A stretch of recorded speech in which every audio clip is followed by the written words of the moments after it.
primero para comenzar, entender qué es la neurona, ¿no?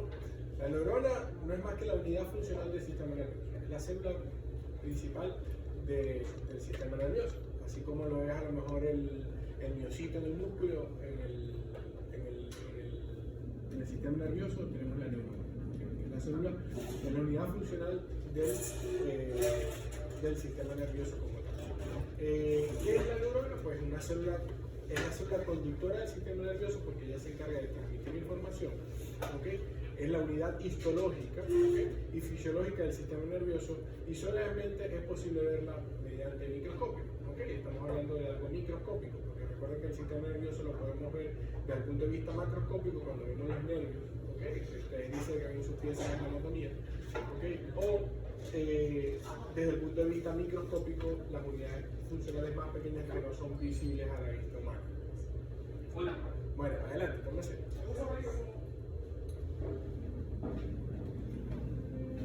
Entonces, ¿qué es la fibra nerviosa? Pues es una extensión, es un adicional que tiene la neurona en forma de filamento, que es lo que conocemos como axón.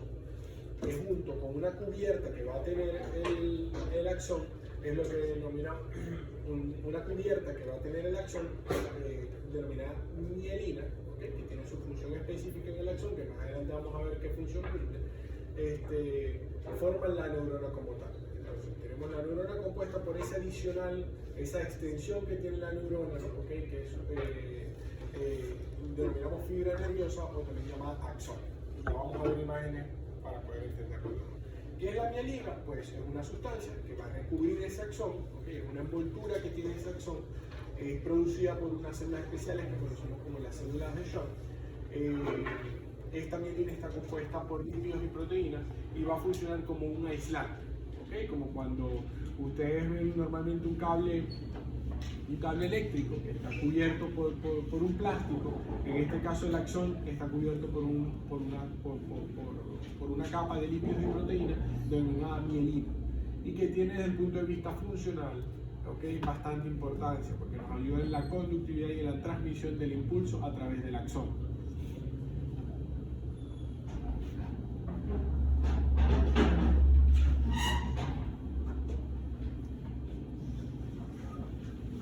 Entonces, ¿cuál es la principal función del sistema nervioso?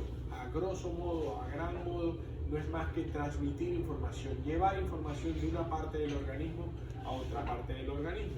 Pero eso lo tiene que realizar mediante un mecanismo que es lo que conocemos como impulso nervioso. Ahorita vamos a hablar de solo términos básicos, ¿okay? Porque es la primera clase de excitabilidad nerviosa. Vamos a ver para que vayan entendiendo algunos conceptos básicos y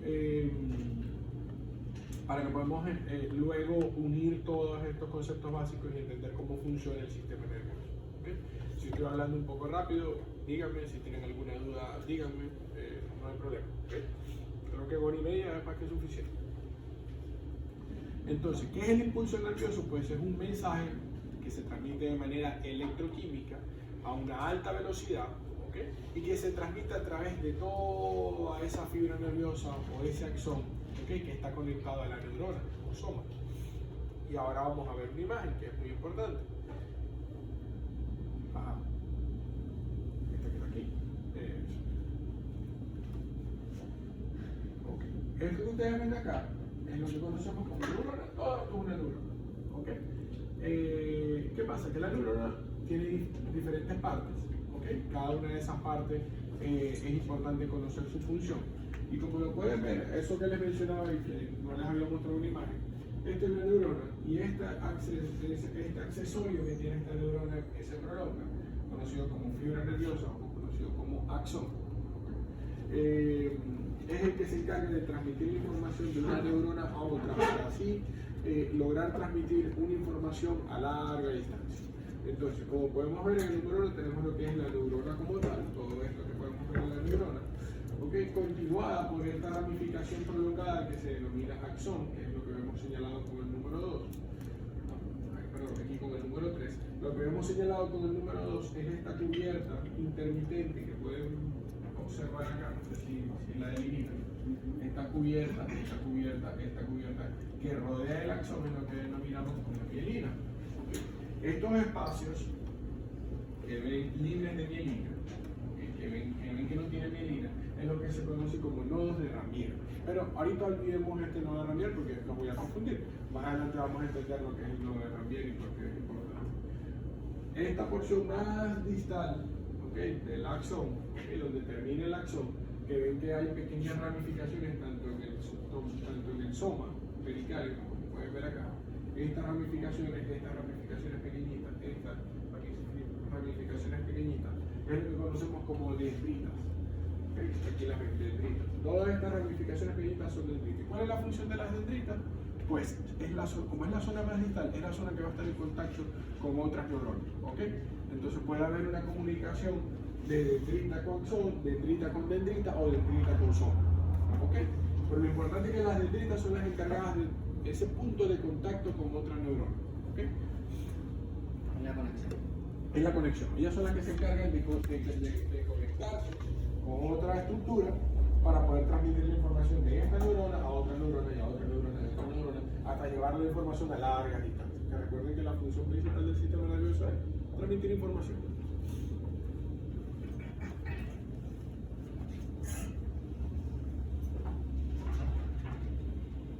Ok, muy bien. Estas son las que ven acá. Estos que ven acá es lo que se conoce como soma o pericardio. Muchos tienden a confundir esto con que esto es la neurona. La neurona es todo. ¿Okay?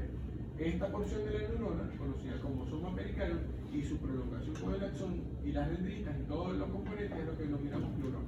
¿Okay? Pero el axón forma parte de la neurona. A veces tienden a confundir eso. ¿Okay? Piensan que solamente el soma es la neurona y el axón es otra cosa. No. Ambas son neuronas. Todo es neurona.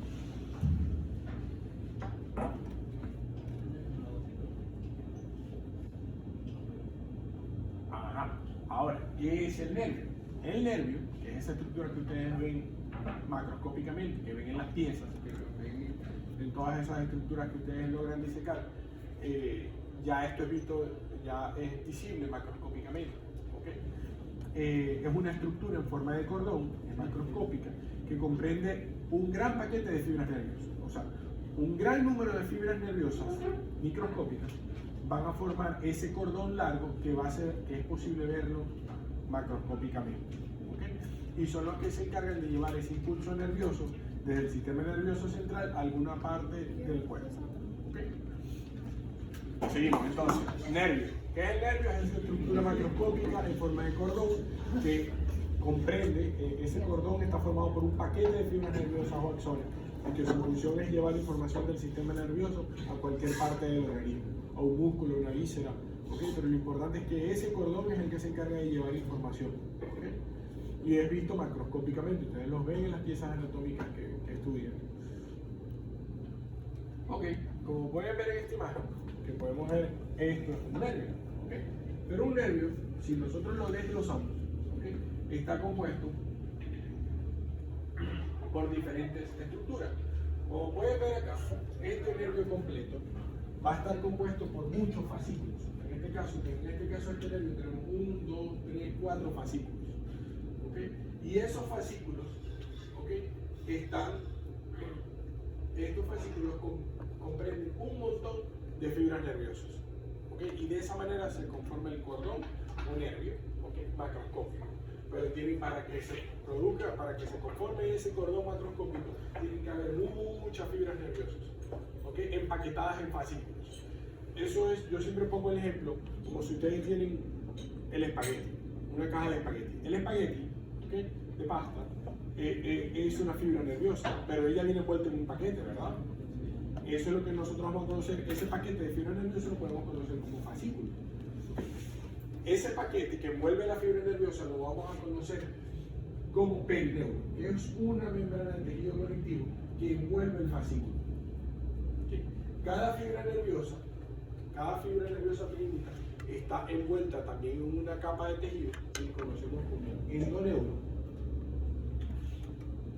Y si ustedes tienen de ese paquete de fascículos, ese paquete de pasta, de espagueti, tienen una caja donde tienen muchos paquetes de pasta, es lo que vamos a conocer como si fuera el nervio. No sé si me quiero explicar lo que la caja va a terminar siendo el epineuro, que es una capa también de tejido conectivo que envuelve muchos fascículos. Entonces, si vamos de afuera hacia adentro, ¿qué tenemos? Tenemos epineuro, ¿ok? Envolviendo muchos fascículos. Tenemos cada fascículo compuesto por perineuro, que es esta capa que pueden ver acá, que envuelve el fascículo. Cada perineuro tiene un montón de fibras nerviosas, ¿okay? Que también están envueltas por otra capa de tejido conectivo que se conoce como endoneuro, ¿okay? Y dentro de cada endoneuro vamos a tener lo que es el axón. ¿Okay? Eso es de afuera hacia adentro, o sea, desde lo más grande a lo más pequeño. Si nos vamos de lo más pequeño a lo más grande, es igual. Tenemos el axón pequeñito envuelto por el endoneuro, que es muchos fascículos, muchas fibras nerviosas van a estar envueltas por el perineuro, ¿okay? Y muchos fascículos o varios fascículos van a estar envueltos por el perineuro. Recuerden que el sistema nervioso, ¿okay? Está irrigado por vasos sanguíneos, ¿okay? Es tejido que tiene que alimentarse. Y entre los fascículos vamos a tener vasos sanguíneos que van a alimentar y irrigar de sangre ese tejido conectivo, ese tejido nervioso. ¿Entendido eso allí? Sí. Sí. ¿Entendieron cuál es la conformación? ¿Cómo se forma? ¿Cómo pasamos de un axón a un nervio? ¿Bien? Capa tras capa. La caja de espagueti, los paquetes, cada espaguetico, el mismo ejemplo. Y con eso a mí no se me olvidó nunca con ese ejemplo. Ok. Tipos de nervios. Okay. Hay diferentes tipos de nervios. Tipos sensoriales y motores. ¿Qué quiere decir sensoriales? Son aquellos que llevan información, ¿okay? de la periferia, o sea, de cualquier parte del organismo, al sistema nervioso central. Recuerden que esta es como que dice la torre de control. Toda esa información que nosotros percibimos en la periferia del organismo, ¿okay? Es transmitida al sistema nervioso central para hacernos conscientes de eso, o para sentir eso. De eso se encarga, de transmitir esa información, se encargan los nervios tipo sensoriales. ¿Okay?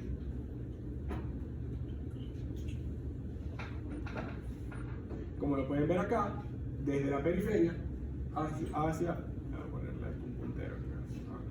desde la periferia hasta el sistema nervioso central. Tenemos nervios motores, que es todo lo contrario. ¿Okay? El nervio motor es aquel que se encarga de llevar información del cerebro, ¿okay? del sistema nervioso central, a la periferia, como por ejemplo un músculo, ¿okay? para realizar un movimiento, o a una glándula para secretar una sustancia. Pero se encarga de llevar esa información del sistema nervioso central a la periferia. Un ejemplo que abarca ambos. En aquellos casos, por ejemplo, si usted se pincha con un alfiler, ¿okay? Esa sensación de dolor que ustedes perciben con el pinchazo es información que se va a transmitir desde el lugar donde se pincharon hacia el sistema nervioso central para hacerse consciente de que se pincharon y que les dolió. ¿Cuál va a ser la respuesta motora?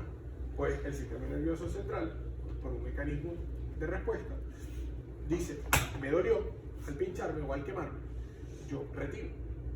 ¿Okay? Entonces, esa retirada, ¿okay? es información que yo le llevo del cerebro al músculo para que le diga al brazo, muévete, quítate porque eso te va a seguir quemando, te va a seguir doliendo. ¿Okay? Era el impulso. Exactamente. Entonces, como un arco reflejo. O sea, yo me hago consciente de que me duele, inmediatamente el cerebro le envía la información a la periferia de decir retira. ¿Okay? Porque te va a doler si sigues pinchándote o te sigues quemando. Hay nervios mixtos, ¿okay? Y empaques mixtos, donde hay fibras sensoriales y fibras motoras. ¿Okay? Y estas son las más comunes, las fibras nerviosas mixtas. ¿Cuáles son esos? ¿En qué ejemplo pueden ser esas? Por ejemplo, en el sistema auditivo tenemos fibras nerviosas mixtas que se encargan de percibir los sonidos, ¿okay? Pero también hay fibras motoras que envían información del cerebro a una glándula para producir secreción de algo en el oído, ¿okay? De secreción en el oído, como debe ser. ¿Qué otro ejemplo de de mixtos. Casi todos son mixtos. O sea, casi generalmente La mayoría de los órganos. la mayoría de los órganos están inervados por fibras mixtas. O sea, esos fascículos generalmente llevan fibras sensoriales y motoras. ¿Okay? Son más bien raros los que son netamente sensitivos sensitivos o netamente motores.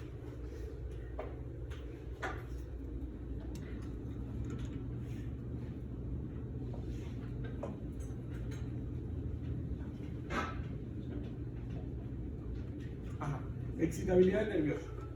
Llegamos al punto del tema, ¿no? Entonces, ¿qué consiste en la excitabilidad nerviosa?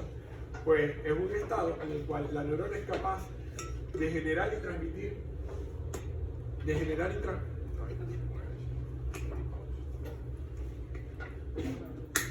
un impulso nervioso a través de la fibra nerviosa, como lo pueden ver en para que se pueda producir esta transmisión del impulso nervioso, deben producirse una serie de cambios electroquímicos.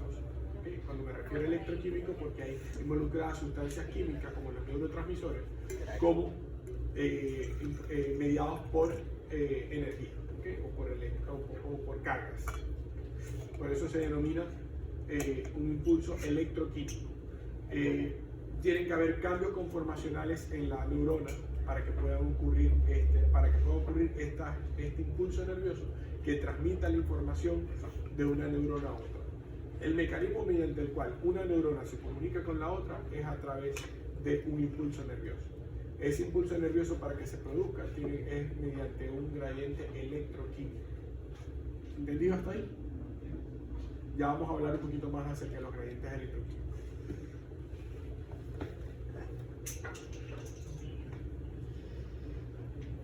Estos cambios en la membrana plasmática, estos cambios electroquímicos generalmente ocurren en la membrana plasmática, porque la membrana plasmática, como vamos a ver más adelante, es la que se encarga de permitir la entrada o no de sustancias dentro de la neurona, que es esencial para que haya un cambio en la conformación interna de la neurona y poder transmitir el impulso nervioso.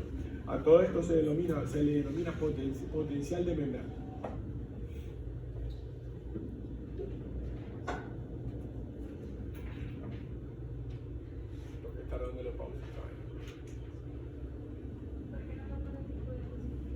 Ahí está, tipo de diapositivas, pero lo que pasa es que esas diapositivas se hicieron con automática, con unos vídeos, entonces yo le borré los audios y todo, pero sigue avanzando. Sí, porque de eso utilizo esas diapositivas para hacer la presentación de virtual. Sí, son las de la cátedra. Ajá, bueno. Esto es una imagen, un diagrama.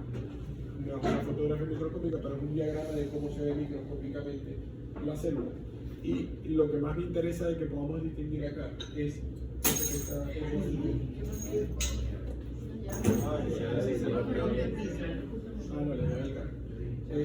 que puedan distinguir esa estructura importantísima para estos potenciales, para generar impulso, como es la membrana plasmática. ¿Okay? Para que todas estas estructuras puedan funcionar adecuadamente, como el núcleo, las mitocondrias, los lisosomas, los ribosomas, deben haber unas condiciones especiales, ¿okay? Que son mediadas por lo que entra y sale de la célula a través de la membrana plasmática, ¿okay? Que son esenciales para poder mantener la vida de la célula, ¿okay? Y a la vez para poder generar un impulso nervioso, que es la principal función de la célula nerviosa, ¿okay? O de la célula del sistema nervioso. Dentro de ella se produce metabolismo, hay consumo de energía, hay generación de calor y todo esto, síntesis de proteínas, todo esto mediado por estas estructuras dentro de la célula, y para esto es necesario unas condiciones especiales dentro de la célula para que pueda, como quien dice, mantenerse con vida. Como pueden ver en esta imagen, la membrana plasmática representa lo que es el límite externo de la célula. Como pueden ver acá, esto es el espacio intracelular, ¿okay? Envuelto por una capa denominada membrana plasmática. Todo lo que sea por fuera de esta célula se denomina extracelular. Por lo tanto, la membrana plasmática nos va a crear compartimientos, un compartimiento extracelular y un compartimiento intracelular. A la vez, la membrana plasmática no funciona, es una barrera física,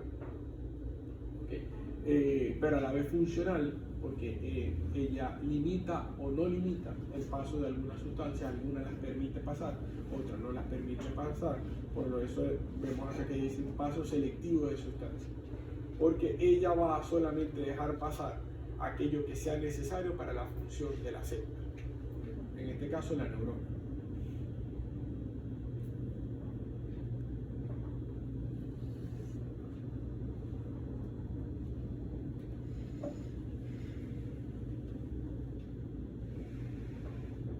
Ok, ¿cómo está compuesta o cómo es la estructura de esta membrana plasmática? La membrana plasmática, a grosso modo, está compuesta por una bicapa de lípidos, ¿okay? O lo que conocemos como la bicapa lipídica. Esta estructura, como lo pueden ver en esta zona de acá, ¿okay? Son fosfolípidos que tienen una ramificación. La característica principal de esta bicapa, vamos a ver,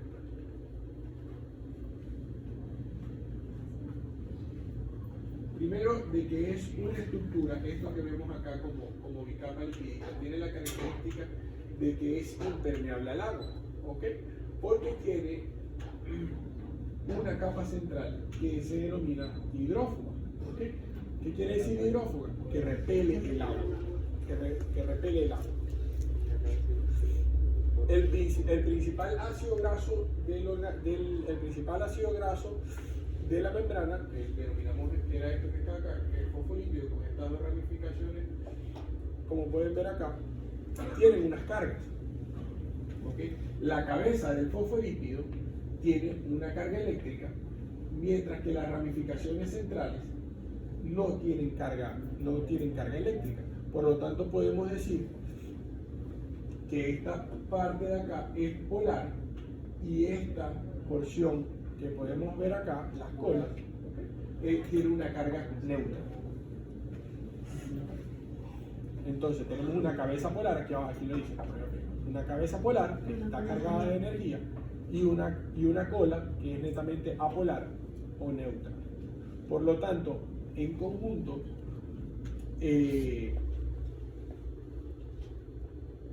se dice que el fosfolípido, al tener una cabeza polar y una cola neutra, podemos decir que es una molécula anfipática.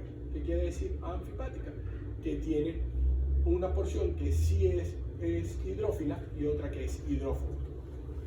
Si entienden el término hidrófilo, afinidad al agua, e hidrófoba, rechaza el agua o no es competente con el agua. Okay. Aquí tenemos otra imagen.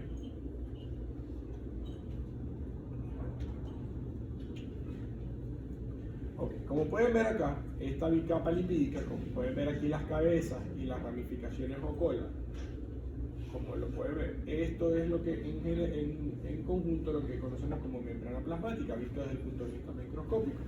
Pero no sé si les llama la atención que dentro de la bicapa lipídica hay otras estructuras como esta, como esta, como esta que ven acá, como esta que ven acá, ¿okay? Que se denominan proteínas de membrana plasmática. Son otras estructuras diferentes a la bicapa lipídica que se encuentran inmersas o dentro de la membrana plasmática y que tienen una función específica cada una. Unas de ellas se encargan de ser receptores, ¿okay? Para sustancias que llegan desde el espacio intracelular. Otras, como vamos a ver más adelante, van a funcionar de canal, ¿okay? Van a formar esas proteínas, van a formar un canal a través del cual van a pasar o no van a pasar sustancias, ¿okay? Y otras van a ser proteínas transportadoras, ¿okay? Son proteínas que se encargan de llevar moléculas desde el espacio extracelular al espacio intracelular.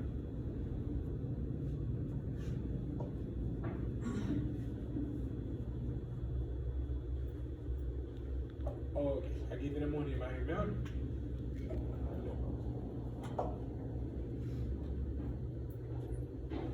Ok, tenemos proteínas de membrana, incluso hay proteínas que ocupan todo el espesor de la membrana plasmática.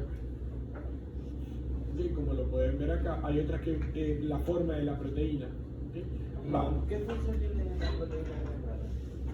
Las proteínas de membrana tienen muchas funciones, entre las cuales como te mencioné ahorita. Una va a funcionar de receptores, ¿okay? Para hormonas, para algunas sustancias que necesiten llevar una información desde el espacio intracelular al espacio intracelular. ¿Okay? Otra función puede ser que pueda funcionar de canal, como lo puedes ver acá, como lo puedes ver. Ay, no se pasa.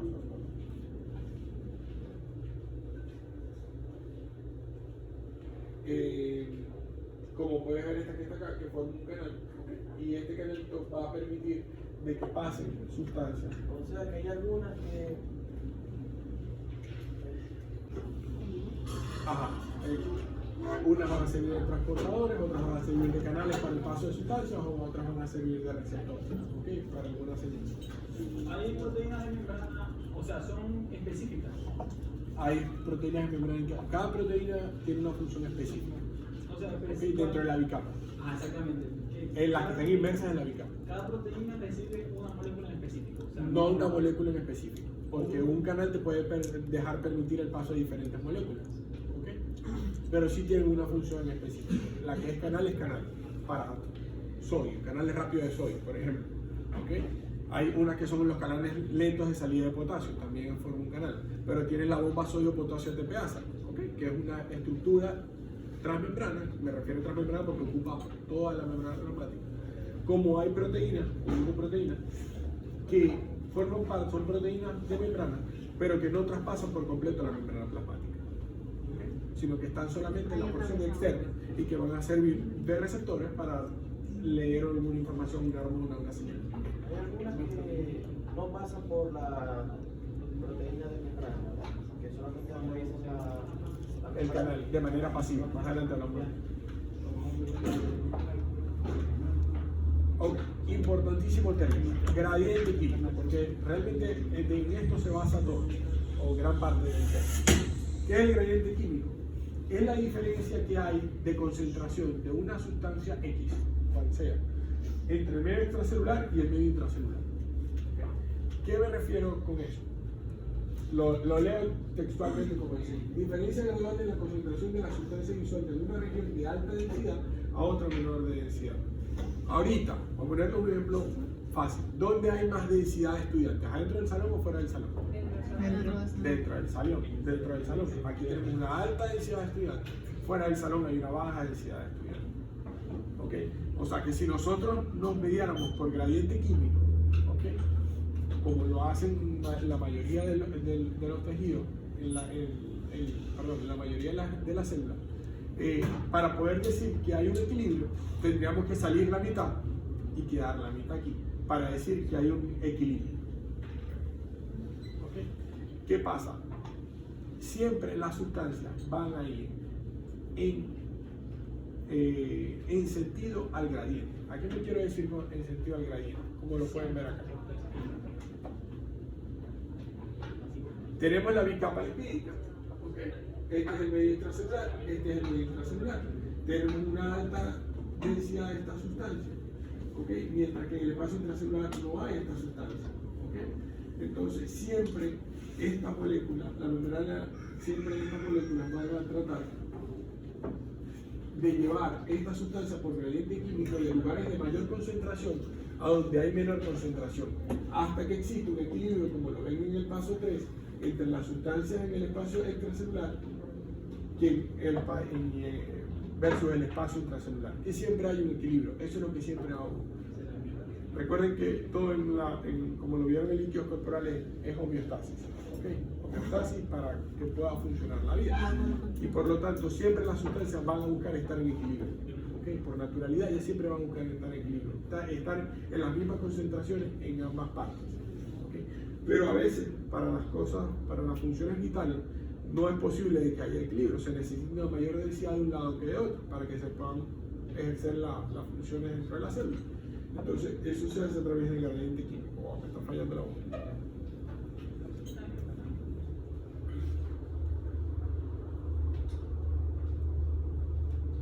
Ok. Líquido extracelular. Como dijimos anteriormente, la membrana plasmática esto que vemos acá, va a funcionar como una barrera entre el espacio intracelular y el espacio intracelular. Hay sustancias que deben estar fuera y hay sustancias que deben estar dentro.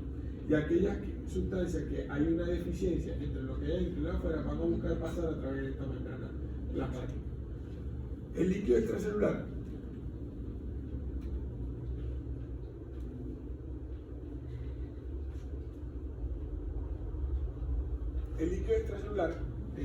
que generalmente proviene de la sangre, proviene del suero sanguíneo, ¿okay? Y el líquido intersticial, todas esas van a componer lo que es el líquido extracelular. Creo que lo vieron en líquidos corporales, ¿no? Es líquido extracelular, líquido intracelular, bueno, yo no me voy a entrar que está encargado.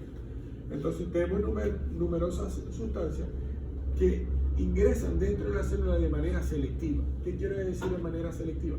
Que la membrana plasmática va a permitir el paso de ciertas sustancias que sean necesarias para las funciones vitales de la célula o de la neurona en este caso.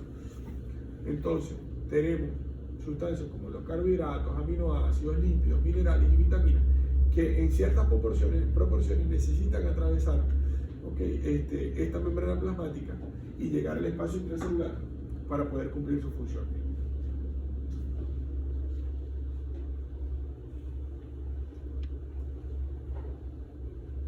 A este ingreso selectivo de sustancias a través de la membrana plasmática es lo que se le conoce como transporte de membrana. Hay dos tipos de transporte, el transporte pasivo y el transporte activo. Es importante entender esto. El transporte pasivo es la sustancia atraviesa la membrana libremente, no tiene nada que lo ponga a atravesar la membrana. ¿Okay? Atraviesa netamente por gradiente químico o algo denominado por difusión a través de estos canales. ¿Okay? Estas sustancias generalmente tienen canales que le permiten atravesar libremente a través de la membrana plasmática sin necesitar de energía. Simplemente pasan por difusión a través de estos canales de donde hay una mayor concentración a una menor concentración. ¿Okay? Como lo es el oxígeno, el nitrógeno, el CO2, la urea. Ellos generalmente atraviesan la membrana plasmática de manera pasiva. Cuando decimos que el transporte es activo, es porque se le tiene que ayudar para poder entrar. ¿Okay? Por lo tanto, necesita de una proteína transportadora, una proteína que agarre esa molécula que está en el exterior, ¿okay? Le interiorice su proteína y la transporte dentro de la célula. Pero ¿qué pasa? Que para poder ejercer, para que esta proteína pueda hacer eso, necesita de energía, o de lo que conocemos como la simple energía, en este caso en forma de ATP, adenosín trifosfato. Hay tres razones por las cuales una sustancia puede que no atraviese esa membrana plasmática. Una, que esa sustancia sea muy grande, ¿okay? Y por lo tanto no pueda atravesar la membrana. Otra, que la sustancia sea repelida por la grasa. Recuerden que la porción central de la bicapa lipídica es hidrófobo, ¿okay? Entonces, por lo tanto, si repele, si la sustancia es repelida por la grasa, no va a poder atravesar. Por lo tanto, tiene que ser una sustancia lipófoba. Y la otra, la sustancia puede hacer difusión, pero el gradiente químico es hacia afuera. En este caso, la membrana puede atravesar porque va en contra de un gradiente químico. A donde ella quiere atravesar hay más sustancia, adentro que afuera. Por lo tanto, necesita un transportador porque en este caso la sustancia necesita atravesar en contra de un gradiente químico. ¿Sí me explico? Esta sustancia no puede entrar porque adentro ya hay más que afuera. Entonces, ¿cómo? No, a lo mejor hasta allá está más. Entonces ella necesita ir en contra de ese gradiente químico. Entonces obviamente no va a poder pasar por difusión.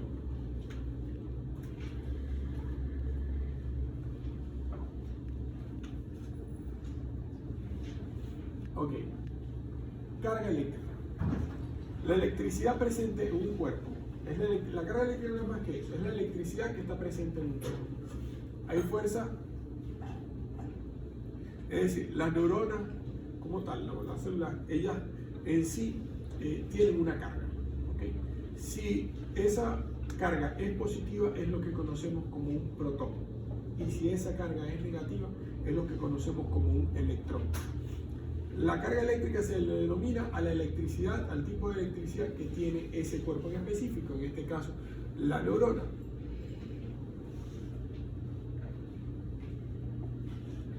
Si son protones, la célula tiene una carga positiva; si son electrones, la célula tiene una carga negativa.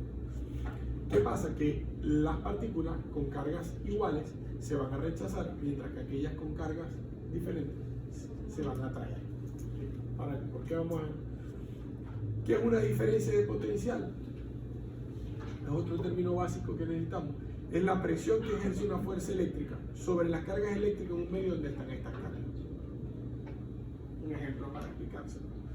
Si yo tengo la membrana plasmática y fuera de esta membrana yo tengo una carga de menos 30 milivoltios y dentro de la membrana plasmática tengo una carga tengo una carga afuera de más 30 milivoltios y afuera tengo una carga de menos 70 milivoltios.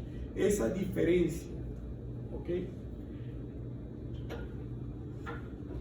Esa diferencia de las cargas entre un ambiente extracelular y un ambiente intracelular es lo que podemos conocer como diferencia de potencial.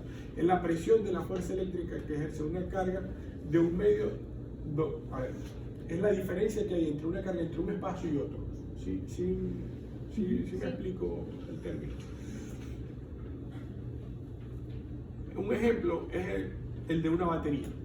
En una batería siempre tenemos un polo positivo y un polo negativo. La diferencia de potencial que hay entre el polo positivo y el polo negativo es lo que conocemos como diferencia de potencial.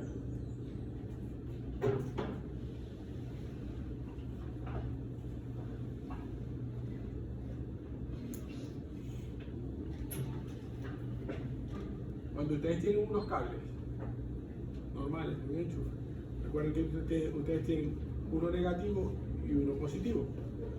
Generalmente, si esta carga de estos tomas corrientes son de 110 voltios, ¿okay? La diferencia de potencial entre el cable negativo y el cable positivo va a ser de 110 voltios. ¿Sí me explico? Un ejemplo más cotidiano.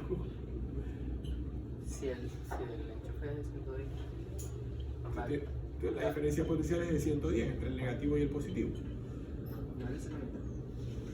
En este caso tengo entendido que el negativo es neutro, ¿okay? Y el positivo es el que te da la carga, que es el que tiene los 110 voltios.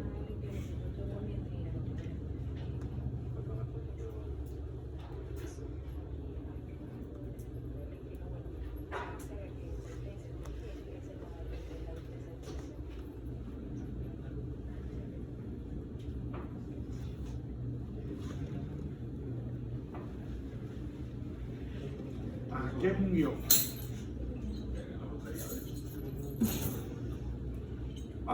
Un ion, un átomo o un grupo de átomos que obtiene una carga eléctrica al ganar o perder uno o más electrones, es lo que denominamos como catión o anión. El catión es aquel con carga positiva que tiene positiva por perder electrones, o sea, tiene un exceso de protones, y el anión es aquel con carga negativa porque ganó electrones, o sea, tiene un exceso de electrones. ¿Entendido? Sí. Okay. A eso denominamos un ion. ¿Cómo? Cuando tenés un grupo de átomos, okay, estas moléculas, estos átomos, cuando tienen la capacidad de ganar o perder uno o más electrones, es lo que conocemos como el catión, porque el catión, la carga es positiva por perder electrones. Mientras que el anión, la carga es negativa porque ganó electrones.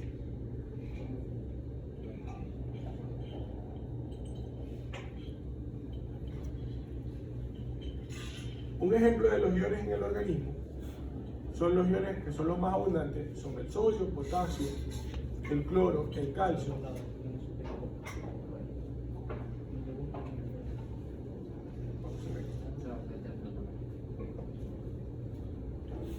Ya está.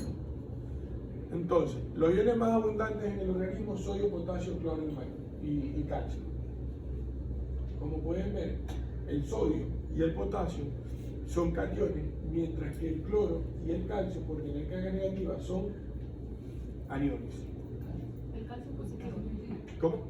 El calcio puede sacar a otro electrón, creo. ¿No será por eso? Pero tiene dos cargas. Por tener dos cargas. Ah, es un anión.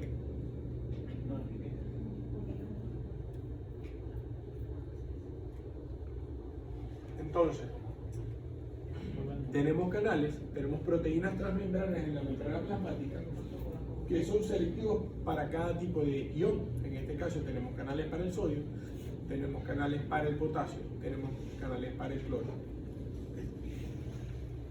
y tenemos canales para el calcio. Aquellos que permiten un paso pasivo son aquellos que siempre están abiertos, y aquellos que no siempre están abiertos, sino que necesitan un cambio conformacional de la proteína transmembrana, son aquellos que tienen en las compuertas, requieren señales, del medio extracelular a la proteína para poder abrir o cerrar ese canal que permita o no el paso de ese ion. Generalmente, los cambios eléctricos de diferencia de potencial entre el medio extracelular y el medio intracelular son los que hacen de que se aperturen o se cierren estos canales para estos iones.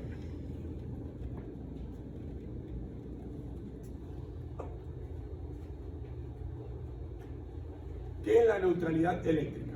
La neutralidad eléctrica es de que las mismas cargas positivas y negativas estén en ambos lados de la membrana. Pero esto en la vida no es posible. Siempre tiene que haber una diferencia de potencial. Siempre, en cualquier célula del organismo debe haber una diferencia de potencial, porque es la única forma de que se puedan ejercer cambios conformacionales, tanto fuera como dentro de la célula. Cuando no hay diferencia, cuando hay neutralidad eléctrica, la única manera de que haya neutralidad eléctrica es que esa célula esté muerta. Es la única manera donde ustedes van a ver neutralidad eléctrica. De resto, siempre va a haber una diferencia de potencial. Es necesaria para poder desencadenar los impulsos nerviosos y que puedan transmitir información. Entonces, ¿qué es la neutralidad eléctrica? Que la suma de aniones sea igual a la suma de cationes a cada uno de los lados de las membranas. Pero esto en la vida no es posible. Siempre va a haber una diferencia de potencial entre ambos lados de la membrana.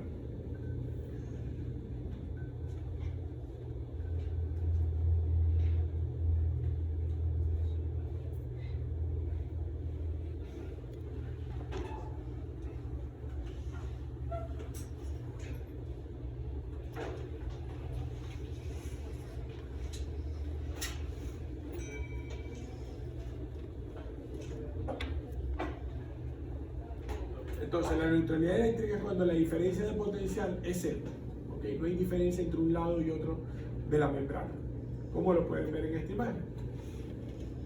Esto es un ejemplo, esta es una imagen ejemplo de la neutralidad eléctrica. A cada lado, la suma de cationes, que son los amarillos, y de aniones, que son los rojos, están totalmente iguales, tanto en el medio extracelular como en el medio intracelular.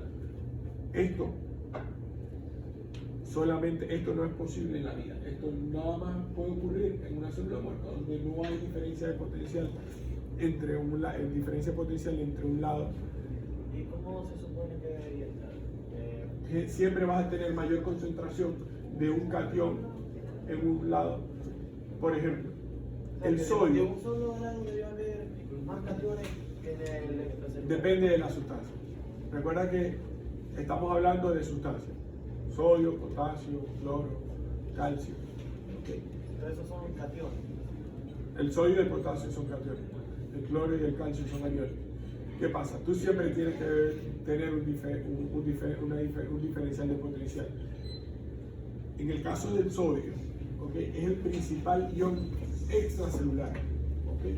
Por lo tanto, siempre va a haber una diferencia de potencial porque vas a tener mayor concentración de sodio fuera de la célula que dentro de la célula. ¿Cómo? Eso lo explico en los líquidos corporales.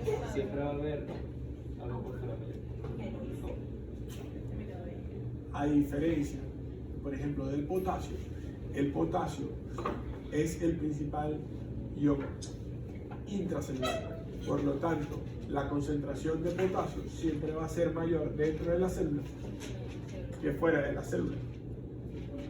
Cuando nosotros, no sé si, bueno, no lo veo desde el punto de vista médico, pero realmente cuando ustedes piden unos electrolitos, me imagino que si se los piden a un animal, le piden unos electrolitos para ver cómo están las concentraciones de estos iones, siempre el sodio va a estar por arriba de los 135 mil equivalentes, mientras que lo normal del potasio es de 4.5 a 6.5 mil equivalentes litros.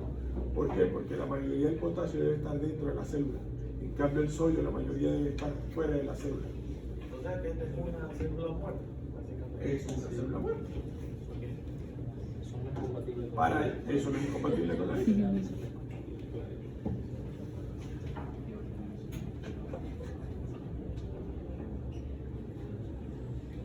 Estas sustancias que vemos acá, como es el sodio, el potasio, el cloro, el calcio, el hierro, el hidrógeno, el yodo, y todos estos elementos, ¿okay?, van a pasar de afuera de la célula a dentro de la célula. Uno de manera pasiva y otro de manera activa.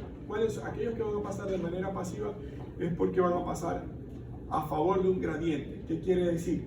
De que tienen mayor concentración de un lado y menor concentración del otro lado de la membrana, y por lo tanto de manera pasiva van a pasar de un lado a otro. Pasiva. ¿Okay? ¿Por qué? Porque van a ir a favor del gradiente, donde hay más a donde hay menos. Como lo que explicó ahorita. Exactamente, tal cual. El transporte activo es porque ahí, a ver, estoy buscando la palabra. Hay momentos, hay momentos en la célula que se necesita para poder cumplir sus funciones de que esta sustancia X vaya en contra del gradiente. O sea, esta sustancia que a pesar de haber mayor concentración allá, igual vaya hacia allá. O sea, vaya en contra del gradiente. De donde hay, en ese caso, esa célula va a ir de donde hay menor concentración a donde hay mayor concentración. Perdón, esa célula no, ese elemento. Como el líquido corporal que nos explicaron la tasa isotónica, hipertónica. Exactamente. Para que estén en equilibrio, tiene que haber igual concentración en ambas partes. En ambas partes. En ese caso serían las isotónicas.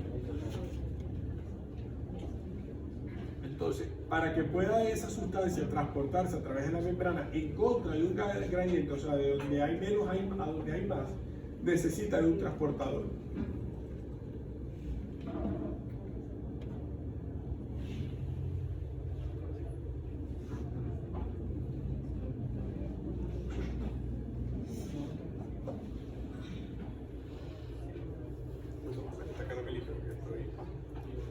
Casi tenía algo. También tengo mi donita. ¿Qué tiene? Este es el bolso de América. El bolso del manicomio. Bomba de membrana. Una camisa de fuerza ahí.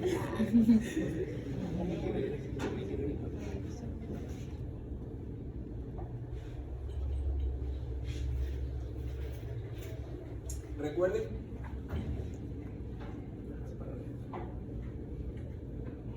esto se los dije hace ratito. El sodio, como lo pueden ver acá, tiene una concentración más alta en el espacio intracelular, y más baja en el espacio intracelular, mientras que el potasio es todo lo contrario, tiene mayor concentración en el espacio intracelular y menor concentración en el espacio intracelular. Para yo poder llevar potasio en contra del gradiente, yo debo utilizar una bomba de membrana. ¿Qué es una bomba de membrana? Pues no es más que una proteína transmembrana que se encarga de llevarme estas moléculas en contra de un gradiente químico. O sea, en contra de donde hay menor concentración a donde hay más concentración. Entonces, la cantidad de iones que hay en el espacio intracelular es diferente a la que hay en el líquido extracelular. Esta diferencia entre los iones que hay entre el espacio intracelular o extracelular es lo que va a determinar la excitabilidad de la célula. ¿Qué quiero decir con la excitabilidad de la célula? Vuelvo a lo que hablamos al principio. Para yo poder generar un impulso nervioso, ¿okay?, y poder transmitir información, yo necesito excitar esa célula. ¿Cómo se excita una célula? Cambiando su composición electroquímica en ella. O sea, aumentando su carga, o sea, llevando cargas negativas, cargas positivas al espacio dentro de la célula para poder aumentar su diferencia de potencial, ¿ok? O cambiando su concentración. A ver, vuelvo y repito. Para yo poder excitar una célula, yo necesito cambiar la concentración o el estado de reposo en el que está la célula. Para yo poder cambiar ese estado de reposo, yo necesito modificar su composición electroquímica que hay dentro de ella. Una manera de eso es cambiando su carga dentro de la célula. ¿Y cómo yo cambio la carga dentro de la célula? Llevando cargas positivas del espacio extracelular al espacio intracelular. Si yo dentro del espacio intracelular tengo una carga de menos 70 milivoltios y yo a través de la membrana permito que entren sustancias que tienen carga positiva, que son cationes, como lo es el sodio, obviamente voy a aumentar esa carga negativa que tiene el interior de la célula. Lo voy a llevar de menos 70 a menos 50 o a menos 30, porque le estoy metiendo carga positiva dentro de la célula. Pero yo, para poder meter cargas positivas dentro de la célula, tengo que ir en contra de un gradiente, y eso lo hago a través de una bomba de membrana. Yo, al cambiar esa carga dentro de la célula, es la única manera que voy a poder, la única manera de excitar esa célula y que transmite esa información de una neurona a otra y poder llevar la información de un lugar X a un lugar X también. ¿Sí me explico lo que quiero decir? Aquí, en esta tabla, podemos ver, yo voy a pasar las llaves, para que las tengan y puedan repasar con ellas. Aquí, simplemente vemos,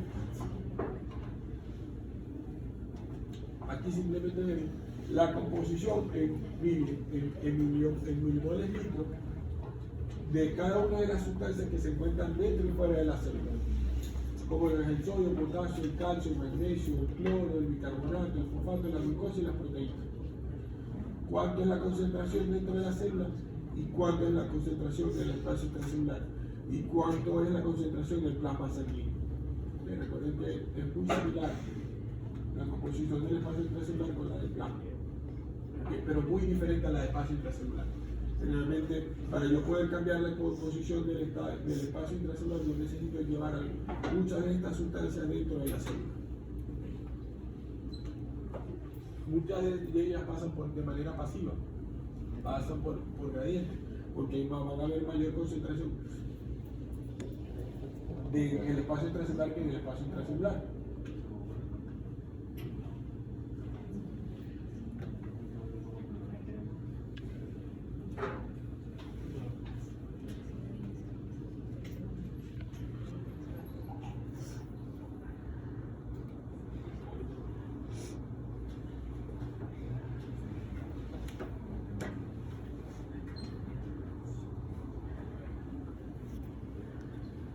Como pueden ver acá, en esta imagen,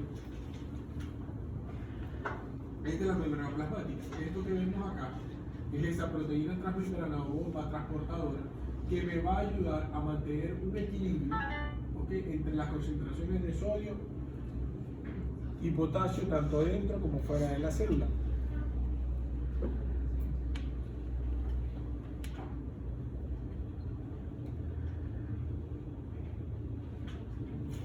Para que esta bomba pueda funcionar, necesita de energía, necesita de la fosforilación del ATP o del adenosín trifosfato en adenosín difosfato. ¿Okay? Necesita energía para poder ejercer su función. En este caso, una bomba sodio-potasio TPasa, ella, para poder mantener un gradiente fisiológico donde la concentración de sodio sea mayor y la concentración de potasio, en el espacio intracelular, la concentración de potasio sea mayor, necesita sacar del espacio intracelular 3 moléculas de sodio e introducir 2 moléculas de potasio. De esta manera mantiene la concentración fisiológica de estas moléculas en la vía, en donde se necesita que las concentraciones de sodio sean mayores en el espacio intracelular y que las de potasio sean mayores en el espacio intracelular. Por lo tanto, Dime. Yo ahí tenía la duda de que si en el espacio extracelular no salen algunas moléculas de potasio. ¿Cómo? Sí salen algunas moléculas de potasio. Claro, a través de la bomba sodio potasio. O sea, es un ciclo, pero tiene que haber más concentración de potasio en el extracelular. No, en este caso no necesitas concentración porque Salen 3 de sodio, entran 2 de potasio. entra 2 de potasio. Y esta bomba es esencial porque recuerda que las concentraciones de sodio tienen que ser siempre mayores en el espacio intracelular y las de potasio mayores en el intracelular. Y es la única manera de poder mantener un equilibrio y tener mayor concentración en el espacio intracelular de sodio, sacando 3 moléculas, y mayor concentración de potasio en el intracelular, introduciendo 2 moléculas dentro de la célula. Cuando alguien se le baja el potasio, tiene a desmayar, o sea, eso es diferente. ¿Cómo? ¿Qué es lo que me dice? O sea, cuando dicen la expresión, ¿no? Que se le bajó el potasio a esa persona, que maneja, mejor que sus células están Eso es un término coloquial. muy coloquial, esa es la palabra, muy coloquial. ¿Okay? Porque realmente una baja de potasio, o sea, una baja de el potasio que está extracelular, ¿okay? Generalmente no tiende a producir un desmayo, por decirlo de alguna manera. Puede llegar a producir arritmia cardíaca, produce ciertos cambios, pero no produce un desmayo como tal. Pues alteración de las concentraciones de potasio en el espacio extracelular son de entre 5.5 y 3.5 mil equivalentes litros. Un rango muy pequeño, ¿no? Entonces, cualquier disminución de los niveles de potasio, el potasio es esencial para la vida y puede producir estos cambios y puede, con manifestaciones neurológicas, que asumo yo que a eso es lo que refieren, que dice, no, se le bajó el potasio. ¿Okay? Pero eso es más coloquial que verdadero, por decirlo de alguna manera, ¿no? Que sea cierto.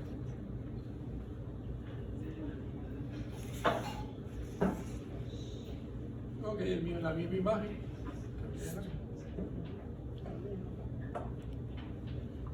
Ok. Cada vez que la bomba sodio-potasio extrae 3 cationes e ingresa 2 cationes, se produce un flujo neto de catión hacia afuera por cada ciclo de bombeo. ¿Qué quiere decir esto? Vamos a ver aquí. Como yo estoy sacando 3 cargas positivas y estoy metiendo 2 cargas positivas. ¿Qué pasa? Que cada vez que la bomba ejerce su acción, yo tengo un catión más afuera y un catión menos adentro. ¿Qué va a hacer eso? De que el espacio extracelular sea más positivo y que el espacio intracelular sea más negativo, porque le estoy sacando 3 cargas positivas y le estoy introduciendo nada más 2. Lo de adentro se me va a volver cada vez más negativo, porque cada vez que la bomba actúa, tengo un catión más afuera y a la vez tengo un catión menos adentro. ¿Okay? Por lo tanto, siempre va a ser más positivo afuera que adentro. ¿Sí me explico eso? Entra y sale siempre. Sí, entra y sale, pero mira que está sacando 3 cargas positivas y está metiendo 2 cargas. Sí, pero siempre va a estar teniendo la carga negativa al principio, pero menos carga positiva que negativa. Claro, o sea, es que está sacando 3 y metes 2, hay más afuera que adentro.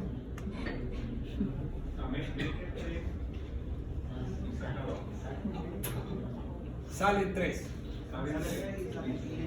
y entran 2 cargas positivas. Por lo tanto, cada vez que la bomba ejerce su acción, tienes una carga positiva más afuera y una carga positiva menos adentro. ¿Ya? Por lo tanto, se va a crear un gradiente eléctrico. ¿Qué quiere decir un gradiente eléctrico? Que tengo una carga positiva afuera y más negativa adentro. ¿Sí me explico? Para que una célula despolarice, yo tengo que cambiar eso. Tengo que llevar cargas positivas adentro y negativas afuera para poder despolarizar la célula y que transmite un impulso nervioso y transmite información y todo el cuento que les estoy diciendo.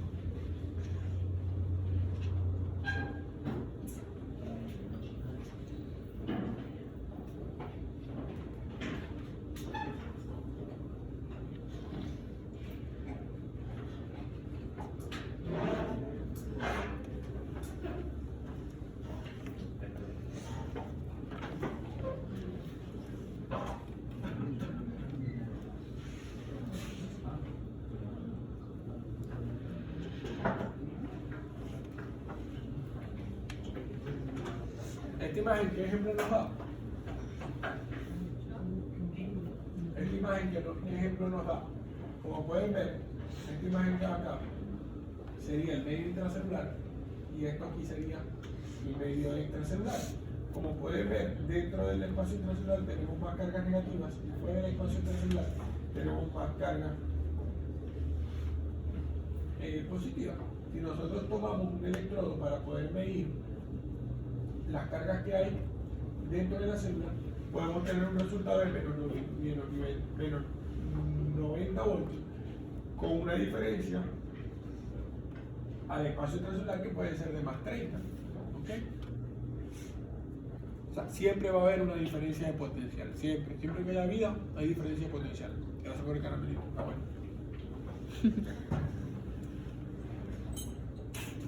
Ok. ¿Cómo es la conformación de la bomba? Esto no es más un ejemplo de la bomba sodio-potasio ATPase.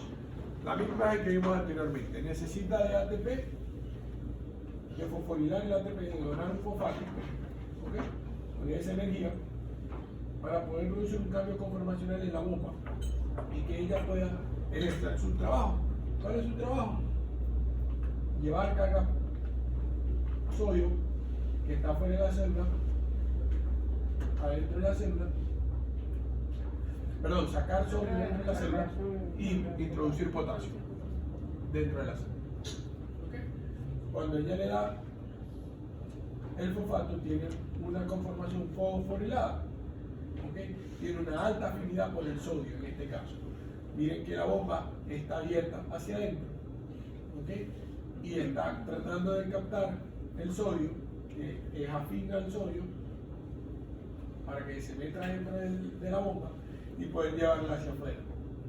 Luego, la bomba pasa a un estado de desfosforilación, o sea, ya se desfosforila, pierde el fosfato. Al perder el fosfato, la bomba va a tener una afinidad en vez de por el sodio, por el potasio. Entonces va a soltar esas 3 moléculas que captó de sodio, ¿okay? Al espacio intracelular, que las captó de aquí adentro cuando estaba fosforilada y que tenía afinidad por el sodio.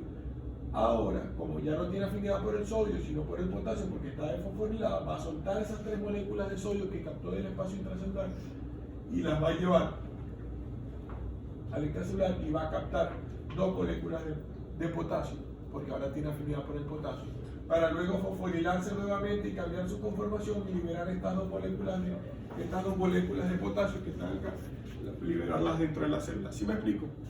Sí. Vuelvo y repito. Disculpen que verga, estoy... ¿Qué pero? ¿No entendiste? Ajá, te explico. Voy... Sí. 3:30, wow. Esta es la bomba. Sodio, potasio, ATPase. ¿Cuál es su función? Llevar sodio fuera de la célula y llevar potasio dentro de la célula. ¿Cómo lo hace? Necesita energía para ella poder trabajar. Un carro sin batería no arranca. Por lo tanto, necesita de ATP para poder que esta bomba funcione. ¿Qué hace el ATP? El adenosín trifosfato pasa a ser adenosín difosfato, porque un fosfato lo da para que pueda trabajar la energía, para que pueda trabajar la bomba. Por eso se pierde un fosfato. ¿Qué pasa?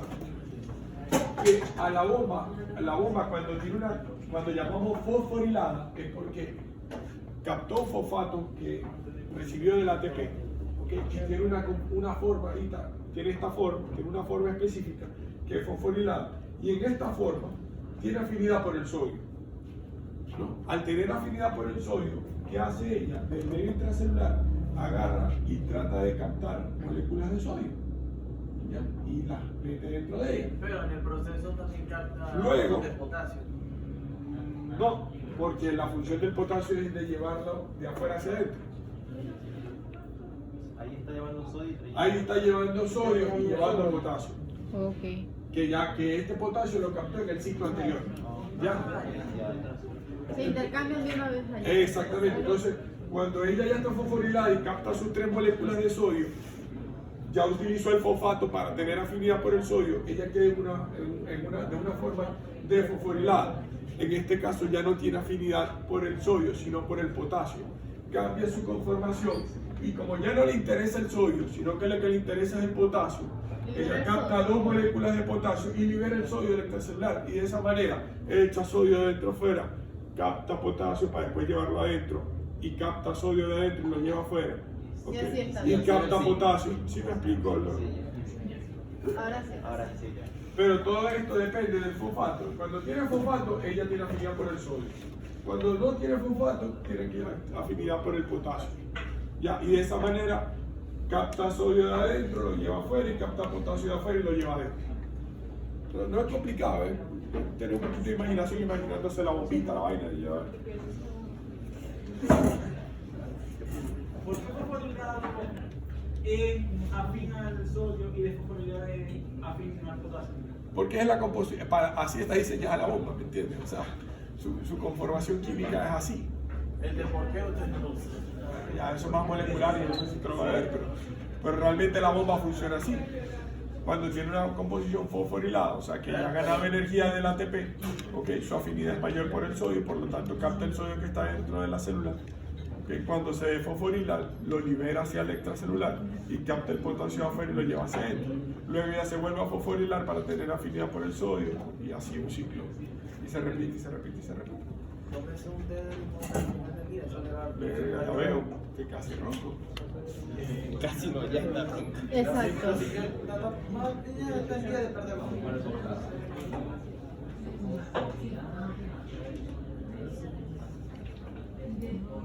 Ajá.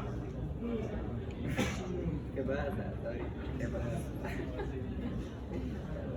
Hasta ahora como han entendido todo. Sí.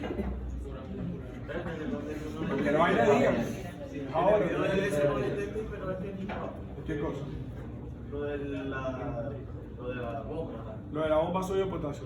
No es fácil de entender pues, cómo funciona la vaina. No, pero no lo explico así. Ok. Para que se enreda. Potencial de membrana. Depende del gradiente de concentración de los iones y de la permeabilidad de la membrana. ¿Qué quiere decir esto? La diferencia de potencial que se establece entre el lado intracelular y el lado extracelular de una membrana plasmática. Lo mismo que veníamos a hablar. El potencial de membrana va a depender de las cargas, del gradiente de concentración de los iones, o sea, de la concentración de sodio que hay aquí afuera y del potasio que hay afuera, del sodio que hay adentro y del potasio que hay adentro, ¿okay? Y de las cargas que cada uno de estos iones tiene consigo, o sea, tiene añadido a él. Entonces, producto de las cargas eléctricas de iones y la selectividad de la membrana, el potencial de la membrana va a depender de la permeabilidad que tengan las proteínas transmembranas a dicha sustancia, ¿okay? Y por ende, de la actividad de la bomba sodio, potasio, TPA. ¿Qué es lo ideal? ¿Cuál es la función de la bomba? Siempre mantener una diferencia potencial, que si aquí tengo menos 90, aquí tengo más 30, de que a pesar de que hay un gradiente químico diferente, o sea, porque tengo más sustancia de un lado que de otro, también tenga diferencia en las cargas, o sea, tenga más positivas afuera y menos y más negativas adentro. Siempre va a haber una diferencia de potencial.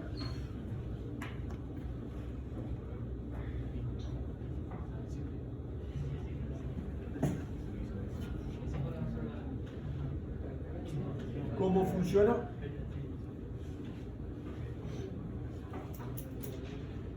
Como funciona en una pila que está eléctricamente polarizada, su potencial de reposo en el lado negativo va a ser menos 70, mientras que su lado positivo va a ser más 30. O sea, siempre, tanto fuera como dentro de la célula, necesitamos tener una diferencia de potencial, de que un lado esté más negativo y del otro lado esté más positivo. Claro, porque para que una célula se pueda despolarizar, necesita cambiar su carga dentro. Entonces, si yo tengo menos 70 y yo vengo y le echo cargas positivas aquí al menos 70, ya yo no voy a tener menos 70, yo voy a tener menos 50. Y va a llegar un momento en que la célula, al tener menos cargas negativas, se va a excitar. Y esa excitación lo que va a llevar es aquí, a la función de la neurona, que es transmitir información. Realmente la información que se transmite de una neurona a otra son señales eléctricas. ¿Ya? De esa manera se lleva la información desde la punta del dedo gordo hasta el cerebro, a través de cambios eléctricos y químicos en la célula. Esa es la transmisión, esa es la información. Yo llevo la información a través de energía, a través de potenciales de acción, ¿okay? De cambios conformacionales en las cargas, tanto del lado afuera como dentro de la célula.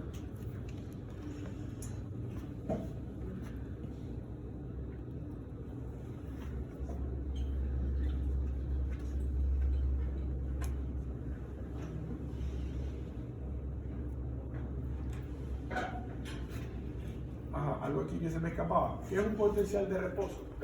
Es el potencial que normalmente, la diferencia de potencial que normalmente tiene una célula. Una célula X de la piel, o de un nervio de la piel. Su potencial de reposo es menos 70. Ella, sin excitarse, tiene menos 70. ¿Okay?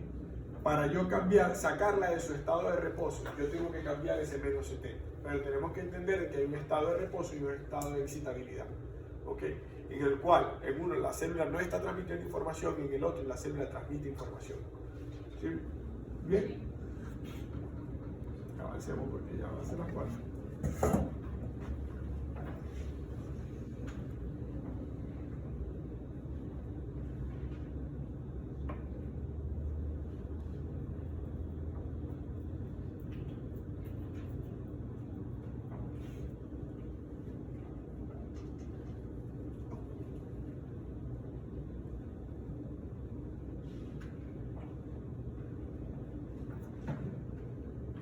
Entonces, el reposo, ¿qué quiere decir reposo? Que está eléctricamente, lo que les decía en la imagen anterior, polarizada. Un potencial de reposo, en este caso, de menos 70.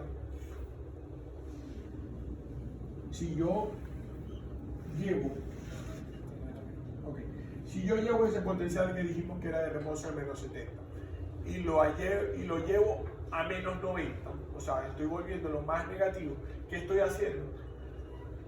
Estoy hiperpolarizando la célula, estoy haciendo mayor la diferencia de potencial, por lo tanto estoy creando un mayor diferencial entre ambos polos y por eso se llama hiperpolarización de la célula. Si yo al contrario le meto cargas positivas y la vuelvo menos negativa, ese potencial de reposo, ese basal, ese estado tranquilo, lo vuelvo más positivo. Aquí llamo eso despolarización. Y la neurona, para poder transmitir información, necesita despolarizarse. Si yo la hiperpolarizo, la duermo. Si yo la despolarizo, la despierto y transmito información. Eso es excitabilidad. ¿Cómo se llama el tema? Excitabilidad neuronal. Entonces, yo para poder transmitir información de una célula a otra, yo necesito despolarizar la célula. Un ejemplo mío, porque es lo que yo trabajo, la anestesia. En anestesia, ¿alguno ha escuchado el propofol? Sí. El propofol es un anestésico, una molécula que actúa sobre un receptor que se llama el receptor GABA, el receptor gamma aminobutírico. Es un receptor a nivel del sistema nervioso central que se llama el receptor GABA. El receptor GABA, ¿qué hace? Tiene un potencial de reposo de menos 70. Cuando el propofol se une a ese receptor, abre unos canales de cloro que permiten que dentro de la célula, de la neurona, entren cargas negativas. Y por lo tanto, si la célula del sistema nervioso, del cerebro, tenía menos 70, yo con la molécula de propofol al unirse al GABA, abro los canales de cloro y me entran cargas negativas, entra cloro dentro de la célula y me hiperpolariza la célula, hace que me lleve ese potencial de reposo de menos 70 a menos 110. ¿Okay? Al ser receptores relacionados con el sueño vigilio, ¿qué es lo que va a hacer? De que la célula se duerme más y por eso produce sueño y por eso logro dormir el paciente. ¿Okay? Yo lo que hago con la mayoría de los fármacos que son hipnóticos, fármacos para dormir para personas, es hiperpolarizar sus células para que queden dormidas. ¿ok? Las duermo más de lo que ya Y están. la sustancia cloroformo. Son otro tipo de Vamos a explicar con la farmacia. Es más o menos similar. Es similar. Realmente actúa de la misma manera, pero algo más específico. Pero para ponerle más o menos un ejemplo, ¿en qué consiste la hiperpolarización? La hiperpolarización es eso, cuando ustedes le colocan diazepam a un animal para dormir, es de los fármacos que ustedes creo que más utilizan para dormir, ustedes lo que hacen es un cambio conformacional de la neurona. La benzodiazepina como el diazepam, lo que actúan también en ese receptor que es el GABA, lo que hacen es hiperpolarizar la célula y por lo tanto duermen el animal. ¿Ok? De eso se trata la excitabilidad neuronal, de despolarizar o de hiperpolarizar una célula. Si usted la despolariza, la despierta. Si usted la hiperpolariza, la duerme. ¿Ya? ¿Entendido hasta ahí todo? Sí. Ah, mira, ahí lo tiene. Hiperpolarización tiene una acción inhibitoria y despolarización tiene acción estimulatoria.